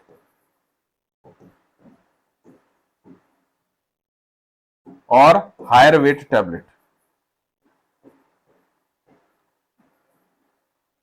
तो यहां पर 80 mg या 80 mg से कम की होती है तो वो लोअर वेट में आती है, 80 mg से लेकर, ठीक है ना, 80 mg से लेकर 250 mg तक की जो टैबलेट होती है वो मीडियम में आती है, और मोर देन 250 mg वाली टैबलेट जो होती है वो हायर वेट में आती है। तो ग्रेटर देन 250 mg है तो मतलब किस में आएगी, हायर वेट में। तो यहाँ पर क्या होता है कि परसेंटेज जो होता है कि वेट वेरिएशन कितना एक्सेप्टेंस है, कितना टॉलरेंस है, तो जितना ज्यादा लोअर वेट होता है उतनी ज्यादा टॉलरेंस होती है, ±10% लोअर वेट के लिए, ±7.5% मीडियम वेट के लिए, और ±5% आपके हायर वेट के लिए। क्योंकि टैबलेट हमारी हायर वेट की है तो आपका 10% नहीं होगा, 15 तो होता ही नहीं है, 20 तो होता ही नहीं है, आंसर क्या हो जाएगा 5%। अगर ये टैबलेट का वेट 80 mg से कम होता तो उस केस में 10% हो जाता है। यदि इसका वेट 80 mg से 250 mg के बीच में होता तो उसका वेट जो परसेंटेज कंसिडरेशन था वो 7.5% हो जाता। तो आंसर हमारे पास है 5%। चलिए देख सकते हैं यहाँ पर 80 mg और उससे कम की वेट की टैबलेट जो होती है वो आपकी लोअर वेट में, जिसके लिए परसेंटेज कंसिडरेशन प्लस माइनस 10% है। 80 mg से लेकर 250 mg तक की वेट की जो टैबलेट होती है वो मिडिल वेट की टैबलेट कहलाती है। इसका परसेंटेज जो कंसिडरेशन है डिफरेंस अलाउ या कह सकते हैं कि टॉलरेंस जो लेवल होता है प्लस माइनस 7.5% होता है। और मोर देन 250 mg की जो टैबलेट होती है वो हायर वेट कैटेगरी में आती है और उसके लिए plus minus 5% weight variation considerable होता है। वहीं यूएसपी में थोड़ा सा डिफरेंस आ जाता है। यहाँ पे यूएसपी में देखिए 130 mg है, उससे कम वेट की जो टैबलेट होती है वो लोअर वेट वाली टैबलेट कैटेगरी में रखते हैं और जो वेट वेरिएशन जो कंसिडरेशन है वो प्लस माइनस 5% है। और यदि हम 130 mg से लेकर 324 mg तक की वेट की टैबलेट्स को अगर देखें तो ये आपका मिडिल वेट कैटेगरी में आती है और इसके लिए plus minus 7.5% weight variation considerable है। और वहीं यदि बात करें हम लोग मोर देन 324 mg से मोर देन 324 mg की बात करें जिसको हायर वेट कैटेगरी में रखा गया है और इसके लिए परसेंटेज जो कह सकते हैं अलाउंस है प्लस माइनस 5% है। यस, तो आईपी और यूएसपी किसी से भी क्वेश्चन आ सकता है दोस्तों, आपको याद रखना। चलिए आगे बढ़ते हैं। Disintegration time for film coated tablet. तो दोस्तों डिसइंडिकेशन टेस्ट भी एक बड़ा इंपॉर्टेंट टेस्ट है। इसमें डिसइंडिकेशन टेस्ट ऑपरेटर्स यूज करते हैं और हर टैबलेट का एक अपना एक यूनिक डिसइंडिकेशन टाइम होता है। मैं यहाँ पर कुछ टैबलेट्स के बारे में बताना चाहूंगा जिनका डिसइंडिकेशन टेस्ट परफॉर्म करते हैं और इनका डिसइंडिकेशन टाइम होता है पर्टिकुलरली। जैसे आपका नॉर्मल कंप्रेस टैबलेट का 15 minute as per IP USP के according 30 minute, film coated tablet का 30 मिनट, शुगर कोटेड टैबलेट का 60 मिनट, एंटेरिक कोटेड का 180 मिनट, एफरविसेंट टैबलेट का आपका लेस देन 5 मिनट या 5 मिनट से कम, डिस्पर्सिबल टैबलेट का 3 मिनट से 3 मिनट से कम और आपके वेजाइनल टैबलेट का लेस देन 30 मिनट या 30 मिनट। तो कुल मिला के बातें कुछ एक टैबलेट्स होती हैं जिनका हम डिसइंटीग्रेशन टेस्ट परफॉर्म करते हैं और उनका एक पर्टिकुलर डिसइंटीग्रेशन टाइम होता है। याद रखना इस चीज को। तो यहां पर अगर हम कुल मिला के बात करें, एक सिंपल सा अगर चीज देखें यहां पर कि कुछ एक टैबलेट्स ऐसी भी होती हैं जिनका हम डिसइंटीग्रेशन टेस्ट नहीं लगाते, जैसे chewable tablets, sustained release tablet and आपकी ओरल रूट में यूज होने वाली tablet, buccal tablet, sublingual tablet, dental cone, इनका आपका टेस्ट डिसइंटीग्रेशन टेस्ट नहीं परफॉर्म करते तो उसका डिसइंटीग्रेशन टाइम भी नहीं होता है। तो हम दोस्तों यहां पर देखते हैं कि ये कौन कौन से टाइमिंग है। तो 60 मिनट होता है आपका शुगर कोटेड का, शुगर कोटेड। और थोड़ा सा आगे बढ़ के अगर बात करूं, ये आपका जो कैप्सूल रहता है सॉफ्ट जिलेटिन कैप्सूल, कौन सा कैप्सूल? सॉफ्ट जिलेटिन कैप्सूल, तो उसका भी ये टाइमिंग होती है। ठीक, तो ये आंसर होगा नहीं। 50 मिनट एज सच किसी का होता नहीं, 70 एज सच किसी का होता नहीं, 30 मिनट होता है आपका फिल्म कोटेड टैबलेट का। फिल्म कोटेड टैबलेट के अलावा 30 मिनट आपका हार्ड जिलेटिन कैप्सूल का भी होता है। किसका होता है? हार्ड जिलेटिन कैप्सूल का। ओके, चलिए, तो ये हमारे पास आंसर तो निकल के आ गया है, आंसर है डी। चलिए देखते हैं, चेक कर लेते हैं आंसर। आंसर क्या होना चाहिए इस क्वेश्चन का? यस, इस क्वेश्चन का जो आंसर हमारे पास आ रहा है डी, 30 मिनट्स। यस, तो आप देख सकते हैं डिफरेंट टाइप की टैबलेट्स का जो डिसइंटीग्रेशन टाइम है उसके लिए कंडीशन हम देख सकते हैं। तो यहाँ पर डिस्पर्सिबल टैबलेट, एफरविसेंट टैबलेट जो है वाटर में की जाती है, सिंपली वाटर में रखते हैं इसको। मतलब इसके लिए डिसोल्यूशन मीडियम जो डिसइंटीग्रेशन मीडियम होता है वाटर होता है और हम 250 ml वाटर इसमें यूज करते हैं। टेम्परेचर 19 से 21 रखते हैं। और यदि देखें तो डिस्पर्सिबल टैबलेट का 3 मिनट होता है और इसका जो होता है आपका 5 मिनट होता है। इसका एफरवेसेंट टैबलेट का। अनकोटेड टैबलेट भी वाटर में परफॉर्म की जाती है, इसका डिसइंटीग्रेशन 15 मिनट, यूएसपी के अकॉर्डिंग 30 मिनट। फिल्म कोटेड को वाटर या 0.1 नॉर्मल एचसीएल में हम परफॉर्म करते हैं 30 मिनट्स। शुगर कोटेड वाटर में 60 minute. Enteric coated 0.1 normal HCL, फिर देन उसके बाद फॉस्फेट बफर। तो कुल मिला के बात यहां पर हो जाता है 3 आवर्स। 3 आवर्स मतलब 180 मिनट्स। तो दोस्तों ये बड़े इंपॉर्टेंट हैं, आपको याद रखने हैं, टाइमिंग इससे क्वेश्चन आते हैं। चलिए आगे बढ़ जाते हैं। ओपा ड्राई एस, यस, ओपालेक्स, ओपा स्प्रे और ओपा ड्राई, ये 3 वर्ड रहते हैं जो हमें बहुत परेशान करते हैं। कौन कौन से दोस्तों? ओपा ड्राई ये हो गया, एक ओपालेक्स भी होता है और एक ओपा स्प्रे भी होता है। इन वर्ड्स को याद रखिए दोस्तों, क्वेश्चन यहां से भी आते हैं। ओपा lux, Opa spray and Opa dry. तो यहां पर ढूंढते हैं हम ओपा ड्राई को। ओपा ड्राई का मतलब क्या होता है? Opaquant colour concentrate for sugar coating. Sugar coating मतलब ओपा लक्स। ये एक्चुअल में जो डेफिनेशन है वो किसकी है? ओपा लक्स की डेफिनेशन है। ओपेक्वेंट कलर कंसंट्रेट मतलब ओपेसिफाइड एजेंट है और कलर है, शुगर कोटिंग के लिए आप उसको यूज कर रहे हैं, शुगर कोटिंग में आप यूज कर रहे हैं, तो वह ओपा लक्स।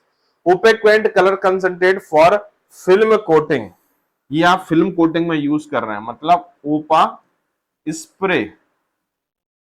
हमें तो ओपा ड्राई चाहिए, तो ये भी नहीं होगा, ये भी नहीं होगा। कंप्लीट शुगर कोटिंग नहीं होगा। Complete film coating concentrate, yes, complete film coating concentrate colour, opaquant colour concentrate for the complete film coating, तो ये हो जाएगा आपका ओपा ड्राई। तो आंसर हमारा क्या निकल के आएगा? सी इज द राइट आंसर। और आप देख सकते हैं ये ओपालक्स, ओपा स्प्रे, ओपा ड्राई। ओपालक्स के बारे में मैंने बताया था, ये किसके लिए? शुगर कोटिंग के लिए।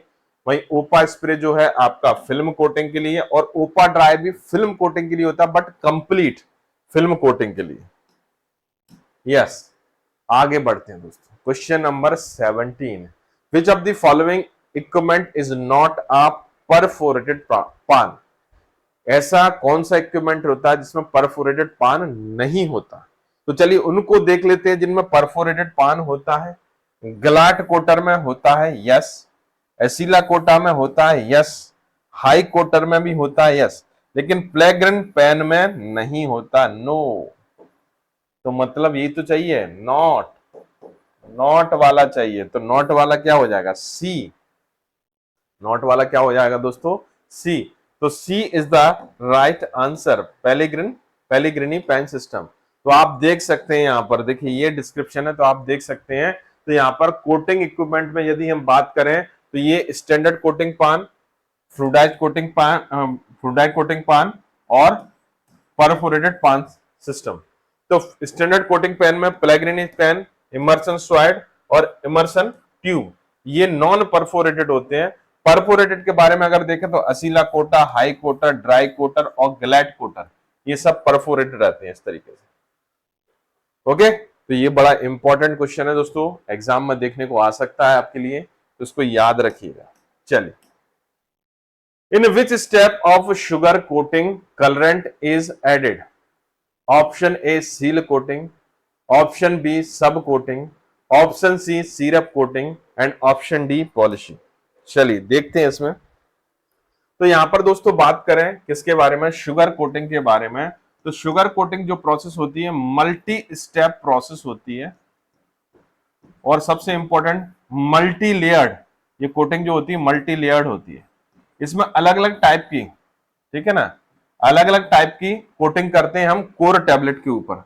ये कोटिंग कौन कौन सी होती है? सबसे पहले हम सीलिंग करते हैं, सीलिंग या वाटर प्रूफिंग बोलते हैं। उसके बाद जो नेक्स्ट में की जाती है वो आपकी की जाती है सीलिंग के बाद जो हम करते हैं नेक्स्ट जो होती है आपकी सब कोटिंग। सब कोटिंग, राउंडिंग ऑफ एजेस। फिर होती है आपकी सीरपिंग। फिर लास्ट आती है आपकी पॉलिशिंग। तो ये बेसिकली अगर देखा जाए तो 4 स्टेप में कंप्लीट होती है। ऑप्शन सारे हैं देखिए, सीलिंग, सब कोटिंग, सीरपिंग। तो सबसे पहले सील कोटिंग, फिर सब कोटिंग, फिर सीरप कोटिंग, फिर पॉलिशिंग। तो दोस्तों सबसे इंपॉर्टेंट चीज ये है कि इसमें कलर किस में डालेंगे? सीलिंग में डाल नहीं सकते, सब कोटिंग में नहीं, पॉलिशिंग में नहीं। सीरप के साथ में हम कलर, जो भी कलर आपको टैबलेट को जो कलर प्रोवाइड करना है, कोटिंग के बाद जो आपको टैबलेट को कलर प्रोवाइड करना है, कोटिंग के साथ जो कलर प्रोवाइड करना है वो आप सीरप के साथ ऐड कर दोगे। ये सीरप कोटिंग के साथ मिक्स होके, सीरप कोट के साथ मिक्स होके जब हम इसको अप्लाई करेंगे किसके ऊपर? टैबलेट के ऊपर हम अप्लाई करेंगे, तो वो कलर पर्टिकुलर लाल, पीला, हरा, नीला, जो भी कलर हमारा डिजायर कलर है वो हमें शो होने लगेगा। तो आप जब भी शुगर कोटिंग की बात करें और कलर की बात करें कि कलर ऐड करना है हमें, तो कलर ऐड करने के लिए बेस्ट सूटेबल जो स्टेप हमारे लिए होगी वो होगी दोस्तों कौन सा, syrup coating. Yes, C is the right answer. तो आप देख सकते हैं यहां पर सिरप कोटिंग और स्मूथिंग के नाम से जानते हैं। इसका जो बेसिक पर्पज होता है कि टैबलेट में कोटिंग के दौरान जो परफेक्शन क्रिएट हो जाते हैं सरफेस के ऊपर, उस इम्परफेक्शंस को मास्क करने के लिए, कवर करने के लिए हम सिरप या स्मूथिंग का यूज करते हैं। चलिए दोस्तों, आ चुके हैं क्वेश्चन नंबर 19, और क्वेश्चन नंबर 19 क्या कहता है इसके बारे में बात करते हैं। The aperture size of stainless steel mesh in the disintegration test apparatus। दोस्तों, डिसइंटीग्रेशन टेस्ट परफॉर्म करने के लिए हमें डिसइंटीग्रेशन टेस्ट apparatus यूज करते हैं। इसमें 6 हॉलो ट्यूब्स रहती हैं इस तरीके से, और एक बास्केट रैक असेंबली रहती है, उस पर क्या होती है, ये जॉइंट रहती है। परफोरेटेड आपकी कह सकते हैं एक प्लास्टिक की डिस्क रहती है, उसमें 6 होल्स रहते हैं, उस पर सेट होती है। इस एंड पर ये ओपन रहते हैं, यहां से हमें डोजेस फॉर्म प्लेस करना है, तो इसलिए इस एंड, ऊपर वाले एंड पर ये कैसे रहेंगे, ये आपके ऊपर नहीं। लेकिन लोअर एंड पर अगर हम देखें तो इसमें क्या होता है, सीव लगी होती है, 10 नंबर की सीव होती है। कितने नंबर की दोस्तों, 10 नंबर की सीव होती है। ये याद रखना, कितना नंबर, सीव नंबर कितना, 10 नंबर, ये क्वेश्चन भी आता है। तो यहां पर 10 नंबर की सीव होती है, लेकिन यहां पर ये पूछा गया है जो अपर्चर का साइज है वो कितना होगा, इसका साइज पूछा गया है। जो अपर्चर आप देख पा रहे हैं इसका साइज क्या होगा, अपर्चर का साइज। तो दोस्तों यहां पर देखिए, अपर्चर का साइज जो होगा हमारा वो होता है 2 ± 0.2 mm। चलिए देखते हैं ऑप्शंस में कहां मिल रहा है।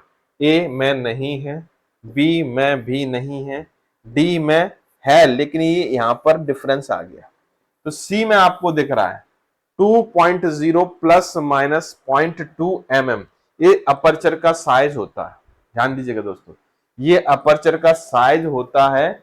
और इस अपर्चर से क्या होता है कि जब भी हम डिसइंटीग्रेशन टेस्ट पूरा परफॉर्म करते हैं तो ये मैश है, इस तरीके से 6 सोलो ट्यूब्स रहती हैं और इससे ज्वाइन रहती हैं इस तरीके से, और यहां से आपका जो भी टैबलेट जो डिसइंटीग्रेट होके, डिसइंटीग्रेशन जो मास है, डिसइंटीग्रेट मास है, वो पार्टिकल है, वो इससे सीव से क्रॉस करके आपके डिसइंटीग्रेशन मीडियम में पहुंच जाएंगे। तो आंसर है सी। और आप देख सकते हैं पॉसिबल डिस्क्रिप्शन, और ये देखिए ये सीव आप देख पा रहे हैं सीव को, सीव का जो अपर्चर साइज है 2 ± 0.2 है, ठीक है ना। वायर का डायमीटर आप याद रख सकते हैं, वायर का डायमीटर है 0.615 ± 0.045, ये वायर का डायमीटर है, तो वायर सीव बनाने के लिए हम यूज कर रहे हैं। ओके, चलिए अब आ चुके हैं क्वेश्चन नंबर 20 पर। ये बहुत अच्छा क्वेश्चन है दोस्तों, कई बार एग्जाम्स में पूछा गया क्वेश्चन है, हो सकता है कि आपके एग्जाम में ये देखने के लिए मिल जाए। चलिए देखते हैं क्वेश्चन क्या कहता है। During compression of moisture critical granules, सबसे इंपॉर्टेंट चीज क्या, किसका, मॉइस्चर क्रिटिकल ग्रेन्यूल। ग्रेन्यूल्स कैसा है, मॉइस्चर क्रिटिकल है, मतलब मॉइस्चर से अफेक्ट हो सकता है, मतलब ये मॉइस्चर के इन्फ्लुएंस में, ठीक है ना, मॉइस्चर के इन्फ्लुएंस में ये अपना कह सकते हैं वेट इंक्रीज करता है, कर सकता है, मतलब हाइग्रोस्कोपिक नेचर का सब्सटेंस है। तो इस टाइप के केस में मान लीजिए हाइग्रोस्कोपिक सब्सटेंस का आपने ग्रेनुल्स बनाया। हाइग्रोस्कोपिक सब्सटेंसेस क्या होते हैं, वह सब्सटेंसेस होते हैं जो मॉइस्चर को एब्जॉर्ब करके अपना वेट इंक्रीज कर लेते हैं, जिसके कारण उनकी प्रोसेसिंग में डिफिकल्टी कॉज हो सकती है। तो यहां पर क्या होगा कि मॉइस्चर क्रिटिकल ग्रेन्यूल्स हैं जो कि हाइग्रोस्कोपिक सब्सटेंस के बने हुए हैं। तो इस केस में आपको मॉइस्चर लेवल को कंट्रोल करने के लिए क्या उपाय करने पड़ेंगे, क्या मेजर करने पड़ेंगे, क्या तरीका अपनाना पड़ेगा, चलिए देखते हैं क्या यूज कर सकते हैं। टेल्क हाइड्रोफोबिक होता है, इसको यूज करने का कोई फायदा नहीं है, हाइड्रोफोबिक नेचर का है। अकेशिया गम है, खुद क्या होगी और ऊपर से प्रॉब्लम क्रिएट कर देगी। ट्रैकेंथ भी गम होता है, ये भी प्रॉब्लम क्रिएट कर देगा। तो ना तो टेल्क, ना ही अकेशिया, ना ही ट्रैकेंथ मॉइस्चर को अफेक्ट कर सकते हैं। मॉइस्चर को वो अफेक्ट करेगा जिसके पास होगा OH ग्रुप, क्योंकि OH ग्रुप की प्रेजेंस से ही क्या होगा, मॉइस्चर अट्रैक्ट होगा और मॉइस्चर लेवल कंट्रोल होगा। क्योंकि OH, क्योंकि मॉइस्चर में क्या है, वाटर, इसमें भी OH है। तो OH ग्रुप, ये वाटर के OH को अट्रैक्ट करने के लिए, मॉइस्चर के OH को अट्रैक्ट करने के लिए आपके पास ऐसा सब्सटेंस होना चाहिए जिस पर OH ग्रुप हो। सॉर्बिटल जो होता है पॉली हाइड्रोक्सी कंपाउंड होता है, पॉलीहाइड्रोक्सी कंपाउंड होता है, तो ये मॉइस्चर को बहुत अच्छी तरीके से एब्जॉर्ब कर सकता है, अट्रैक्ट कर सकता है। तो यहां पर सॉर्बिटॉल को हम यूज करेंगे मॉइस्चर लेवल को कंट्रोल करने के लिए। सॉर्बिटॉल को हमें यूज करना है दोस्तों मॉइस्चर लेवल को कंट्रोल करने के लिए। तो मतलब आंसर यहां पर क्या होना चाहिए? A is the right answer. Yes, तो यहां पर सॉर्बिटॉल जो सब्सटेंस है वो आपके मॉइस्चर लेवल को कंट्रोल करने का काम करेगा। चलिए नेक्स्ट क्वेश्चन पर आते हैं। 21 the breakdown of tablet into smaller particles और ग्रेनुल्स इज नॉन एज। चलिए दोस्तों, तो ब्रेक डाउन की बात हो रही है। किसकी बात हो रही है? ब्रेक डाउन की, टैबलेट की ब्रेक डाउन की बात हो रही है। स्मॉलर पार्टिकल मतलब ये टैबलेट है, और टैबलेट जैसे ही आपके बॉडी फ्लूइड में या इनविट्रो कंडीशन में जो फ्लूइड ले रहे हैं आप, उसमें बॉडी फ्लूइड में या फिर मीडियम में जाने के बाद क्या होगा? ये जैसी कांटेक्ट में आती है मीडियम के या फ्लूइड के, तो ये स्मॉल पीस में टूट जाना चाहिए। हर कोई टैबलेट के लिए नहीं होता, कुछ एक टैबलेट्स के लिए होता, ये टूट जाना चाहिए स्मॉल पार्टिकल्स में। तो इस प्रोसेस को क्या बोलते हैं? क्रशिंग। क्रशिंग तो मतलब तोड़ना होता है, तो ये तो होगा नहीं। ग्रेनुलेशन। ग्रेनुलेशन तो ये होता है कि आपने पाउडर मटेरियल से आपने बाइंडर को ऐड किया। पाउडर मटेरियल में किसको ऐड किया दोस्तों? बाइंडर को ऐड किया, और आपके ग्रेनुल्स बन गए। क्या बन गए दोस्तों? ग्रेनुल्स बन गए। ये तो उल्टा है। डिसोल्यूशन क्या होता है? Transfer of the drug from the solid to the solution. Solid से सॉल्यूशन में ड्रग ट्रांसफर होना क्या कहलाता है? डिसोल्यूशन। तो ये भी नहीं होगा, ना क्रशिंग ना ग्रेनुलेशन। डिसइंटीग्रेशन। डिसइंटीग्रेशन हमारा आंसर होना चाहिए। नाम ही इसका डिसइंटीग्रेशन, मतलब इंटीग्रिटी का ब्रेकडाउन। टैबलेट की इंटीग्रिटी क्या होती है? एक कॉम्पैक्ट मास होती है। टैबलेट क्या होती है दोस्तों? एक कॉम्पैक्ट मास होती है, एक इंटीग्रेटेड मास होती है। यहां पर डिसइंटीग्रेशन प्रोसेस के इन्फ्लुएंस में ये टैबलेट ब्रेक डाउन होकर स्मॉलर पार्टिकल में कन्वर्ट हो जाती है। तो नाम से ही पता चल रहा है डिसइंटीग्रेशन, इंटीग्रिटी का breakdown, disappearance of the integrity. Integrity क्या थी? ये थी, ये इंटीग्रिटी लॉस हो गई, तो इसको बोलते हैं हम डिसइंटीग्रेशन प्रोसेस। तो दोस्तों ये बहुत अच्छी प्रोसेस है, इससे ड्रग का डिसोल्यूशन रेट फास्ट हो जाता है। चलिए, तो देख सकते हैं आप डिसइंटीग्रेशन प्रोसेस को। यहाँ पर एक मैकेनिकल ब्रेकडाउन होता है, और इसमें हेल्प करने वाले जो सब्सटेंसेस होते हैं वो कौन से होते हैं? आपका डिसइंटीग्रेंट कहलाते हैं।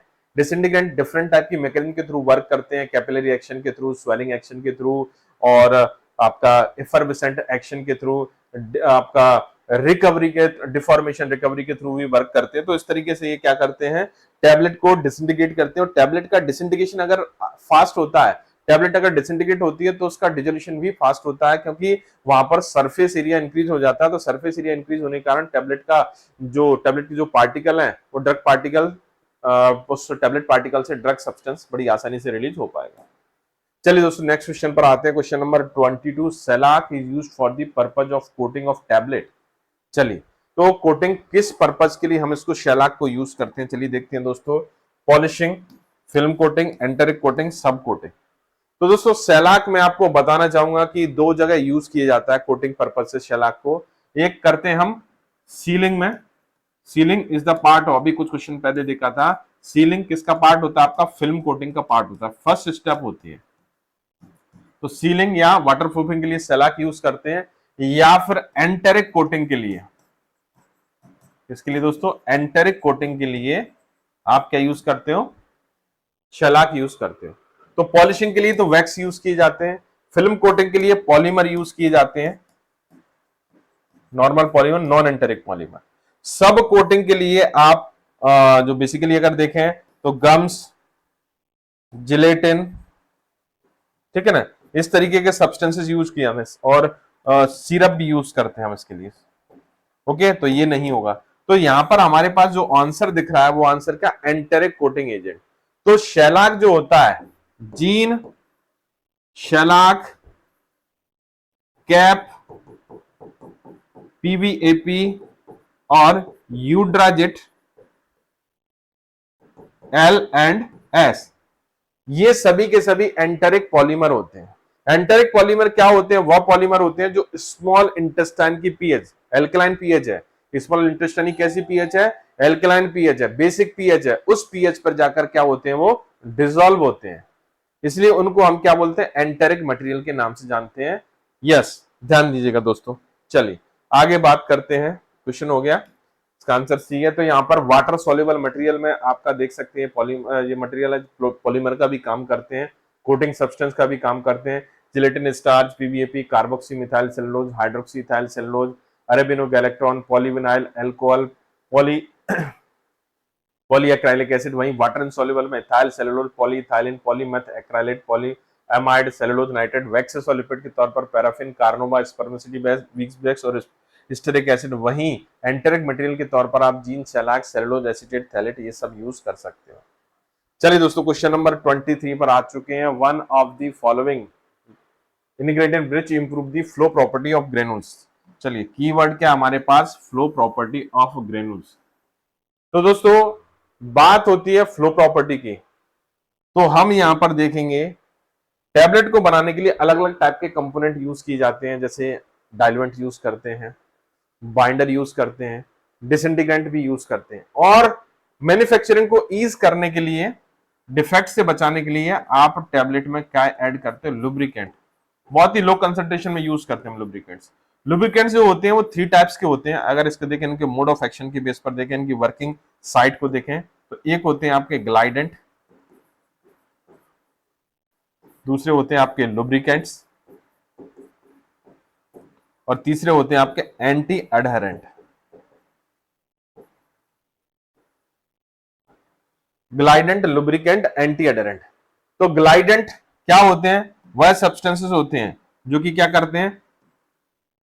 Improve the flow property, flow property को इंप्रूव करते हैं। ठीक है ना? कैसे फ्लो प्रॉपर्टी को? कि जब टैबलेट की मैन्युफैक्चरिंग होती है, तो मैंने आपको बताया था ऊपर से आपका जो मटेरियल है ट्रांसफर होता है कहां पर?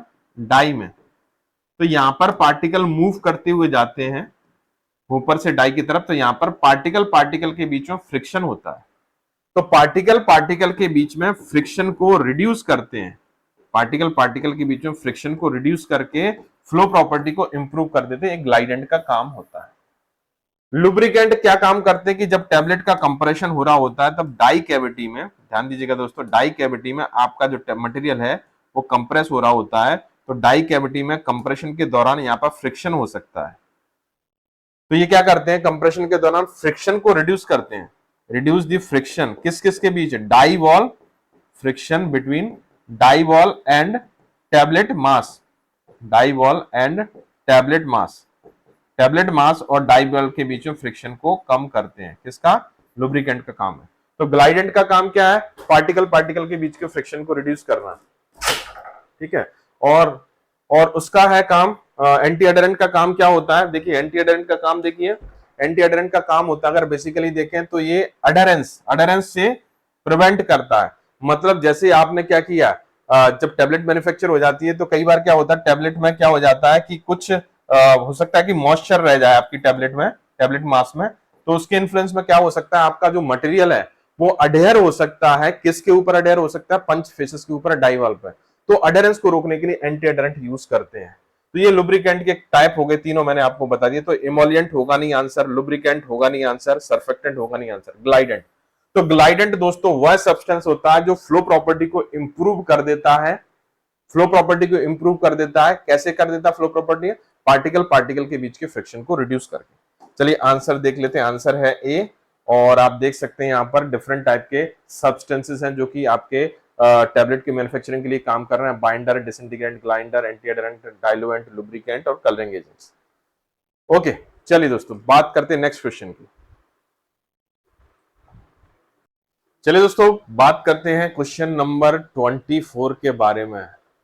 Enteric coating is achieved by using, बहुत अच्छा क्वेश्चन है दोस्तों। एंटेरिक कोटिंग को किस तरीके से अचीव करते हैं ये देखते हैं हम लोग। एंटेरिक कोटिंग क्या होती है, क्या इसकी रिक्वायरमेंट होती है, उस पर भी बात करेंगे हम कि एंटेरिक कोटेड जो टैबलेट जो बनाई जाती है उसके पीछे का कंसेप्ट क्या है। चलिए दोस्तों, तो यहाँ पर देखेंगे हम, सबसे पहले बात करते हैं, यहाँ पर देखेंगे कि एंटेरिक का मतलब क्या होता है। तो एंटेरिक का मतलब होता है, अगर हम यहां पर बात करें दोस्तों, स्मॉल इंटेस्टाइन। एंटेरिक का मतलब यहां पर बड़ा सिंपल सी लैंग्वेज में है, स्मॉल इंटेस्टाइन। अब स्मॉल इंटेस्टाइन मींस क्या होता है वो आपको अच्छे से पता है, ये आपकी बॉडी का पार्ट होता है, जीआईटी ट्रैक्ट का पार्ट होता है स्मॉल इंटेस्टाइन। लेकिन यहां पर स्मॉल इंटेस्टाइन जैसा और ऐसा कुछ कंसेप्ट लाने की बात क्यों चली है उस पर बात करना पड़ेगा हमें।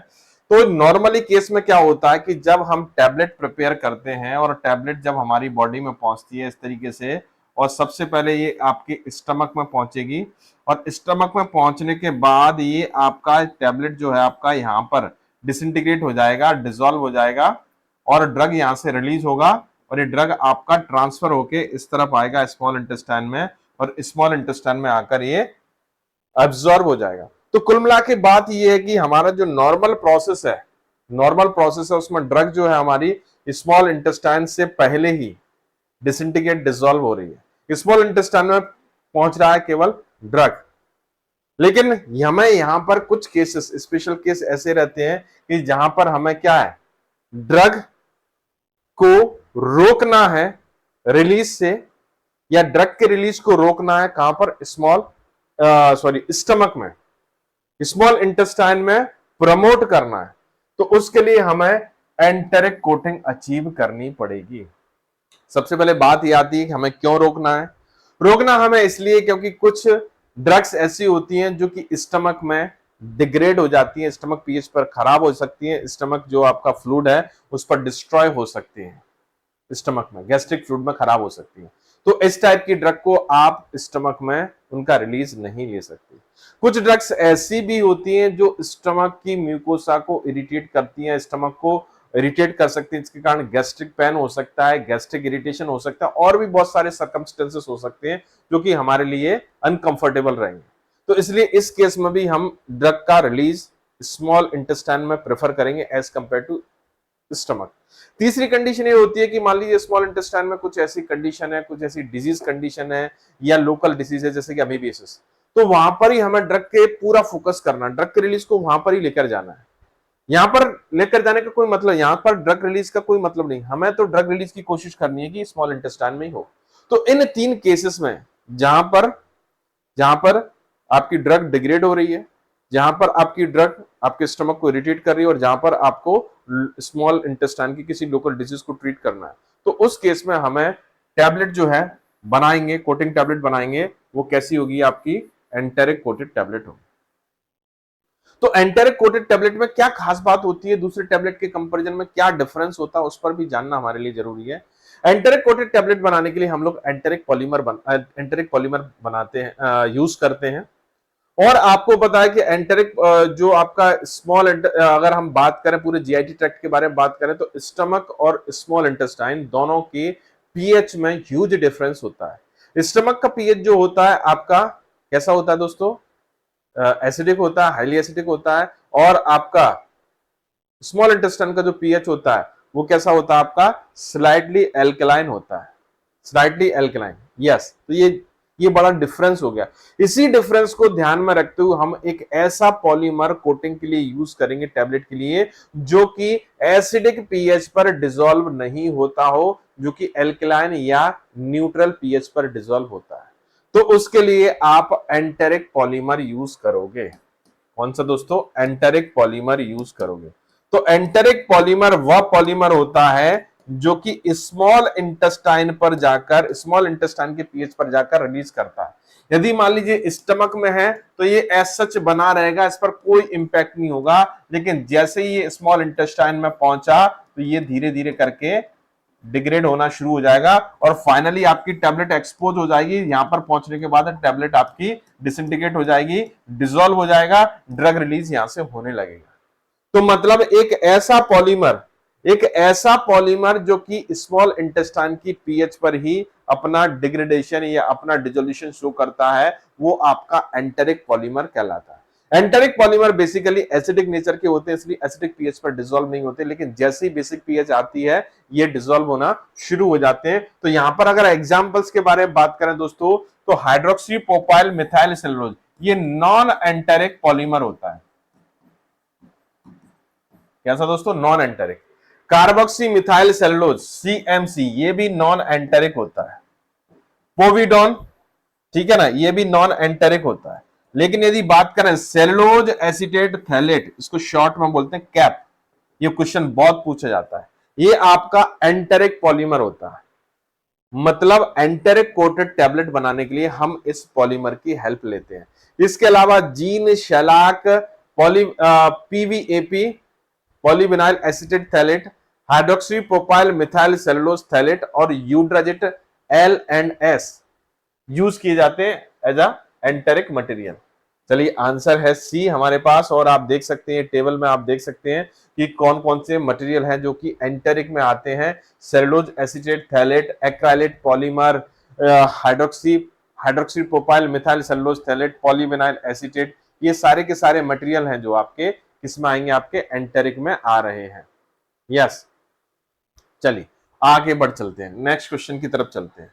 Question number 25, a component of film coating solution to make a film more pliable, enhance spreadability over tablet beds and granules, called the adsorbent, humectant, stiffening agent, plasticizer agent। तो दोस्तों यहां पर हम देखें, बात करें तो क्या क्वेश्चन पूछा जा रहा है कि फिल्म कोटिंग सॉल्यूशन में कंपोनेंट ऐड किया हमने, उसके कारण आपकी फिल्म प्लायबल हो गई, स्प्रेडेबिलिटी अच्छी हो गई उसकी, तो उस सब्सटेंस को क्या बोलते हैं दोस्तों। यहां पर अगर देखें एडजॉर्बेंट मॉइस्चर को एब्जॉर्ब करता है, किसको, मॉइस्चर को, तो एज सच यहां पर तो कोई काम नहीं है। ह्यूमिक्टेंट भी क्या होता है, मॉइस्चर को एब्जॉर्ब करता है, तो ये दोनों तो ऑप्शन होने से रहे। स्टिफनिंग एजेंट स्टिफ करता है, हार्डनेस प्रोवाइड करता है, तो ये भी नहीं होगा। ये प्लास्टिसाइजर जो होता है ये फ्लेक्सिबिलिटी प्रोवाइड करता है, फ्लेक्सिबिलिटी प्रोवाइड करता है फिल्म को, टेंसाइल स्ट्रेंथ को इंप्रूव करता है ताकि टैबलेट के ऊपर जो फिल्म है वो जल्दी से नहीं टूटे। तो आपको फिल्म को प्लायबिलिटी प्रोवाइड करने के लिए, स्प्रेडेबिलिटी प्रोवाइड करने के लिए, फ्लेक्सिबिलिटी प्रोवाइड करने के लिए प्लास्टिसाइजर या सॉफ्टनर्स यूज किए जाते हैं। क्या करते हैं दोस्तों, प्लास्टिसाइजर या सॉफ्टनर यूज किए जाते हैं। तो यहां पर आंसर क्या हो जाएगा, डी हमारा आंसर हो जाएगा। और आप देख सकते हैं ये पॉसिबल डिस्क्रिप्शन है। डिफरेंट टाइप के प्लास्टिसाइजर होते हैं जो कि कोटिंग के लिए हम लोग अप्लाई करते हैं, और जिस तरीके से डाइथाइल थैलेट और ग्लिसरीन आप देख सकते हैं। चलिए आगे बढ़ते हैं, नेक्स्ट क्वेश्चन, क्वेश्चन नंबर 26, आज super disintegrant in tablet formulation is, tablet formulation में सुपर डिसइंटीग्रेंट कौन होता है। तो सबसे पहले डिसइंटीग्रेंट के बारे में जानेंगे, फिर सुपर डिसइंटीग्रेंट के बारे में पता चल जाएगा। डिसइंटीग्रेंट वह सब्सटेंसेस होते हैं जो टैबलेट के ब्रेक डाउन को फैसिलिटेट करते हैं, आसान करते हैं, इजी करते हैं। ये टैबलेट कुछ एक टाइप की टैबलेट में मिक्स किए जाते हैं, यहां पर फास्ट डिसोल्यूशन की रिक्वायरमेंट होती है, इनको बोलते हैं डिसइंटीग्रेंट। लेकिन कुछ सब्सटेंसेस ऐसे होते हैं जो नॉर्मल डिसइंटीग्रेंट के कंपैरिजन में कई गुना तेजी से काम करते हैं, कई गुना कह सकते हैं फास्ट वर्किंग करते हैं। मतलब विद इन 1 मिनट या विद इन 30 सेकेंड टैबलेट का ब्रेक डाउन आसान कर देते हैं, उनको हम सुपर डिसइंटीग्रेंट का नाम देते हैं। तो यहां पर अगर देखें, स्टार्च डिसइंटीग्रेंट होता है normally, PVPV normal disintegrant, magnesium aluminium silicate ये आपका अगर आप बात करें तो लुब्रिकेंट का काम करता है। यहां पर जो दिख रहा है sodium starch glycolate, sodium starch glycolate जो है आपका, ये मैग्नीशियम एल्यूमिनियम सिलिकेट, ये आपका क्ले है, मैं आपको बताना चाहूंगा यहाँ पर स्टेरेट नहीं है, सिलिकेट है, क्ले है, ये बाइंडर डिसइंटीग्रेंट का काम करते हैं, ये भी बाइंडर डिसइंटीग्रेंट का काम करते हैं।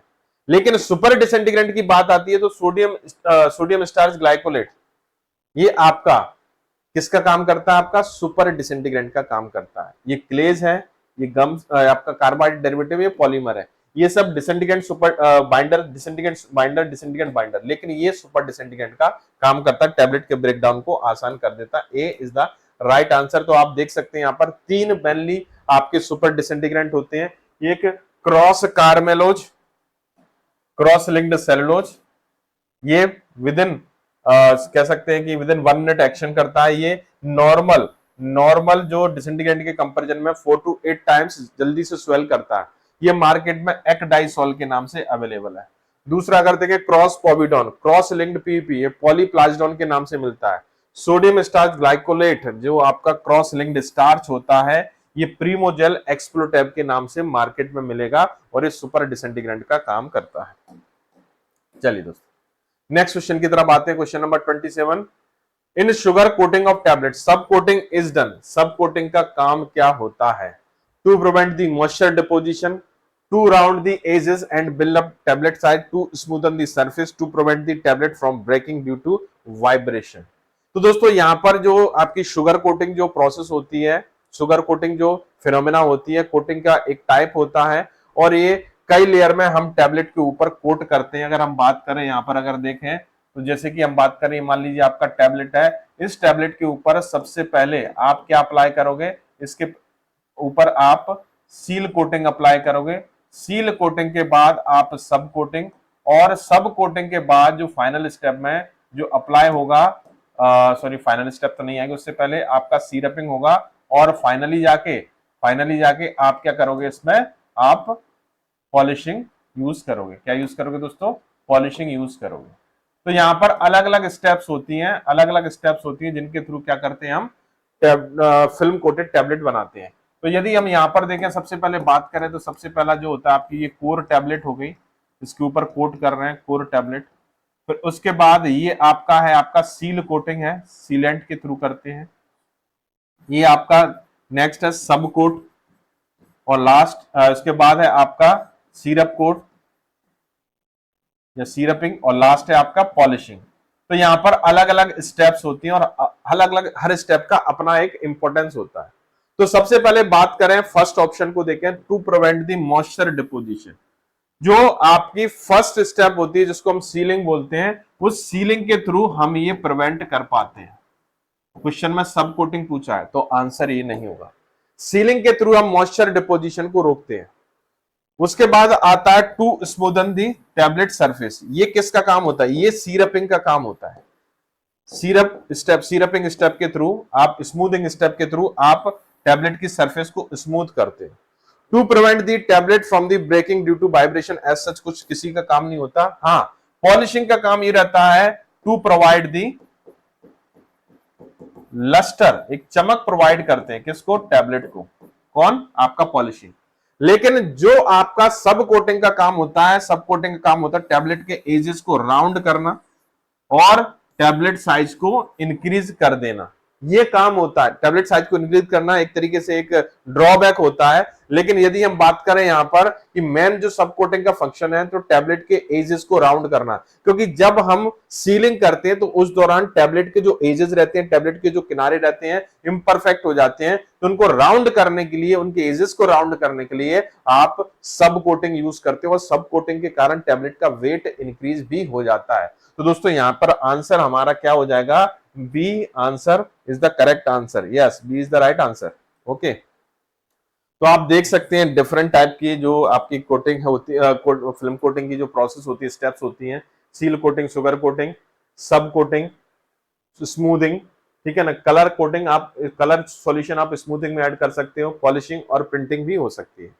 चलिए नेक्स्ट क्वेश्चन पर पहुंच चुके हैं। Question number 28, in the tablet coating process inadequate spreading of the coating solution before drying called the orange peel effect, sticking effect, blistering effect और picking effect। तो दोस्तों यहां पर अगर हम देखें कि inadequate spreading हो रही, कोटिंग सॉल्यूशन को प्रॉपरली आपने स्प्रेड नहीं होने दिया, ठीक है, तो उसके कारण आपका क्या होगा? देखिए स्टिकिंग इफेक्ट क्या होता है कि आपने प्रॉपर ड्राइंग नहीं किया है, तो उसके कारण हो सकती है। प्रॉपरली ड्राइंग नहीं किया है, ड्राई इम्प्रॉपर छोड़ दिया, पूरी तरह ड्राई नहीं होने दिया। ब्लिस्टरिंग इफेक्ट, आपने ओवर ड्राइंग कर दिया। क्या कर दिया? ओवर ड्राइंग कर दिया, उसके कारण। पिकिंग इफेक्ट में आपने अंडर ड्राइंग वाली कंडीशन है। कैसी है? Under drawing. लेकिन दोस्तों क्या होता है कि यहां पर क्या है, कोटिंग प्रोसेस में आपने क्या किया? कोट अप्लाई किया। ये मान लीजिए आपकी टैबलेट है, इसके ऊपर आपने ये आपका जो आपका कोटिंग सॉल्यूशन है ये अप्लाई किया। ड्रॉप के फॉर्म में अप्लाई होता है, ड्रॉपलेट क्योंकि स्प्रे करते हैं हम, तो ड्रॉपलेट के फॉर्म में अप्लाई हुआ। लेकिन इसको स्प्रेड होने नहीं दिया हमने क्या कर दिया? जो आपकी ड्राइंग रेट है या ड्राइंग टेम्परेचर, उसको इनहांस कर दिया, जिसके कारण क्या होगा? ये जो आपकी जो ड्रॉपलेट्स हैं, जो पॉलीमर सॉल्यूशन की ड्रॉप्स हैं, ये आपकी स्प्रेड नहीं हो पाएंगे। नॉर्मल केसेस में क्या होता है कि इस तरीके से टैबलेट है, इसके ऊपर ये आपकी ये जो ड्रॉपलेट्स हैं स्प्रेड होकर कोट हो जाती है, इस तरीके से कोट कर देती है, स्प्रेड हो जाती है। अगर आप उसको पर्याप्त समय दोगे तो क्या होगा, एक दूसरे से जुड़ती चली जाएंगी और इस तरीके से टैबलेट को कोट कर देंगी, इस तरीके से हो जाएंगे। लेकिन आपने उसको क्या किया, फैलने नहीं दिया, स्प्रेड नहीं होने दिया, और आपने सडनली क्या कर दिया, उसको ड्राई कर दिया। तो उसके कारण क्या होगा कि ऑरेंज का पील रहता है, ऑरेंज का जो छिलका रहता है उसकी जैसी आपकी सरफेस हो जाती है। तो इस फिनोमिना को, इस इंपैक्ट को बोलते हैं हम ऑरेंज पील इफेक्ट। किस नाम से जानते हैं दोस्तों, ऑरेंज पील इफेक्ट। तो मतलब यहां पर जो आंसर हमारा होने जा रहा है वो होने जा रहा है A is the right answer, orange peel effect. Okay, तो ये डिफरेंट टाइप की टैबलेट कोटिंग के डिफेक्ट्स हैं, orange peel effect, picking sticking effect और आपका binder effect. Okay, blistering effect, sorry. What is Primojel, Primojel क्या होता है? अभी एक दो क्वेश्चन पहले हम लोगों ने देखा था आपने सुपर डिसइंटीग्रेंट के बारे में। चलिए, तो वहां पे आपने प्रीमोजेल एक्सप्लोटेब का नाम आपने डिस्क्रिप्शन में सुना भी होगा। तो क्या होता है Primojel? Substitute HPMC for direct compression. HPMC तो नहीं होता, बिल्कुल नहीं होता। Modified microcrystalline cellulose for direct compression, ये भी नहीं होता, माइक्रोक्रिस्टलाइन सेलुलोज नहीं होता। Hydrogelic polymer for gel formation, ये नहीं होता। ये बेसिकली मॉडिफाइड स्टार्च होता है जो कि सुपर डिसइंटीग्रेशन का काम करता है। एक्सप्लोटैब एंड प्रीमोजेल, एक्सप्लोटैब का नाम भी बताया था और प्रीमोजेल, ये दोनों आपके मॉडिफाइड स्टार्च होते हैं, एक्सप्लोटैब और प्रीमोजेल, और ये सुपर डिसइंटीग्रेंट का काम करते हैं, सोडियम स्टार्च ग्लाइकोलेट। चलिए, आंसर है डी, चेक करते हैं, डी आंसर है। और आप देख सकते हैं डिस्क्रिप्शन है, बड़े काम की चीज है हमारे लिए, मॉडिफाइड स्टार्च जो सुपर डिसइंटीग्रेशन का काम करता है। चलिए, क्वेश्चन नंबर 30 पर पहुंच चुके हैं आज के डिस्कशन का, इस क्लास के डिस्कशन का, इस लेक्चर के डिस्कशन का last question. Which is an example of non enteric film farmer material. तो दोस्तों हमने इतना तो देख लिया है कि फिल्म फॉर्मर जो आपके एंटेरिक कौन कौन से होते हैं, तो बड़ी आसानी से आप नॉन एंटेरिक मटेरियल को तो फाइंड आउट कर सकते हो। नॉन एंटेरिक नॉर्मल पॉलीमर होता है जो एंटेरिक पर्पज के लिए यूज नहीं करते।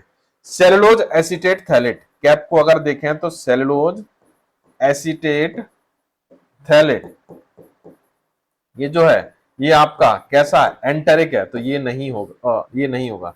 पीबीएपी पॉलीविनाइल एसीटेट थैलेट, ये भी एंटेरिक है, ये नहीं होगा। तो बोथ ए एंड सी तो हो ही नहीं सकते, आपका बचता इथाइल सेलुलोज। ये इथाइल सेलुलोज वाटर इनसॉल्युबल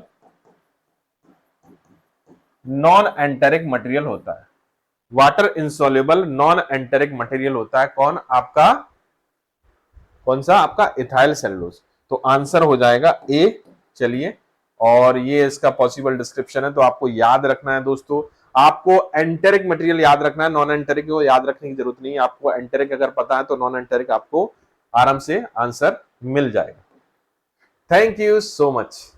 चलिए दोस्तों, ये थे आपके 30 क्वेश्चन जो कि टैबलेट चैप्टर से लिए गए थे, टैबलेट यूनिट से लिए गए, काफी इंपॉर्टेंट क्वेश्चन थे। डेफिनेटली ये क्वेश्चन आपके एग्जाम्स में इनसे रिलेटेड कंसेप्ट या ये क्वेश्चन एज सच आपके एग्जाम में पूछे जा सकते हैं, आरआरबी एग्जाम में पूछे जा सकते हैं। तो दोस्तों जुड़े रहिए इस सीरीज से, ये काफी इंपॉर्टेंट सीरीज है, आपके आरआरबी एग्जाम की, आरआरबी फार्मासिस्ट एग्जाम की तैयारी को एक नए लेवल पर लेकर जाएगी। चलिए दोस्तों, इन्हीं शब्दों के साथ मुझे विदा कीजिए, मिलता हूं नेक्स्ट पार्ट में कुछ एक नए टॉपिक के साथ, कुछ नए क्वेश्चंस के साथ, कुछ नए कंसेप्ट्स के साथ और इंफॉर्मेशन के साथ, मोर नॉलेज के साथ। तब तक के लिए thank you so much, take care, bye bye.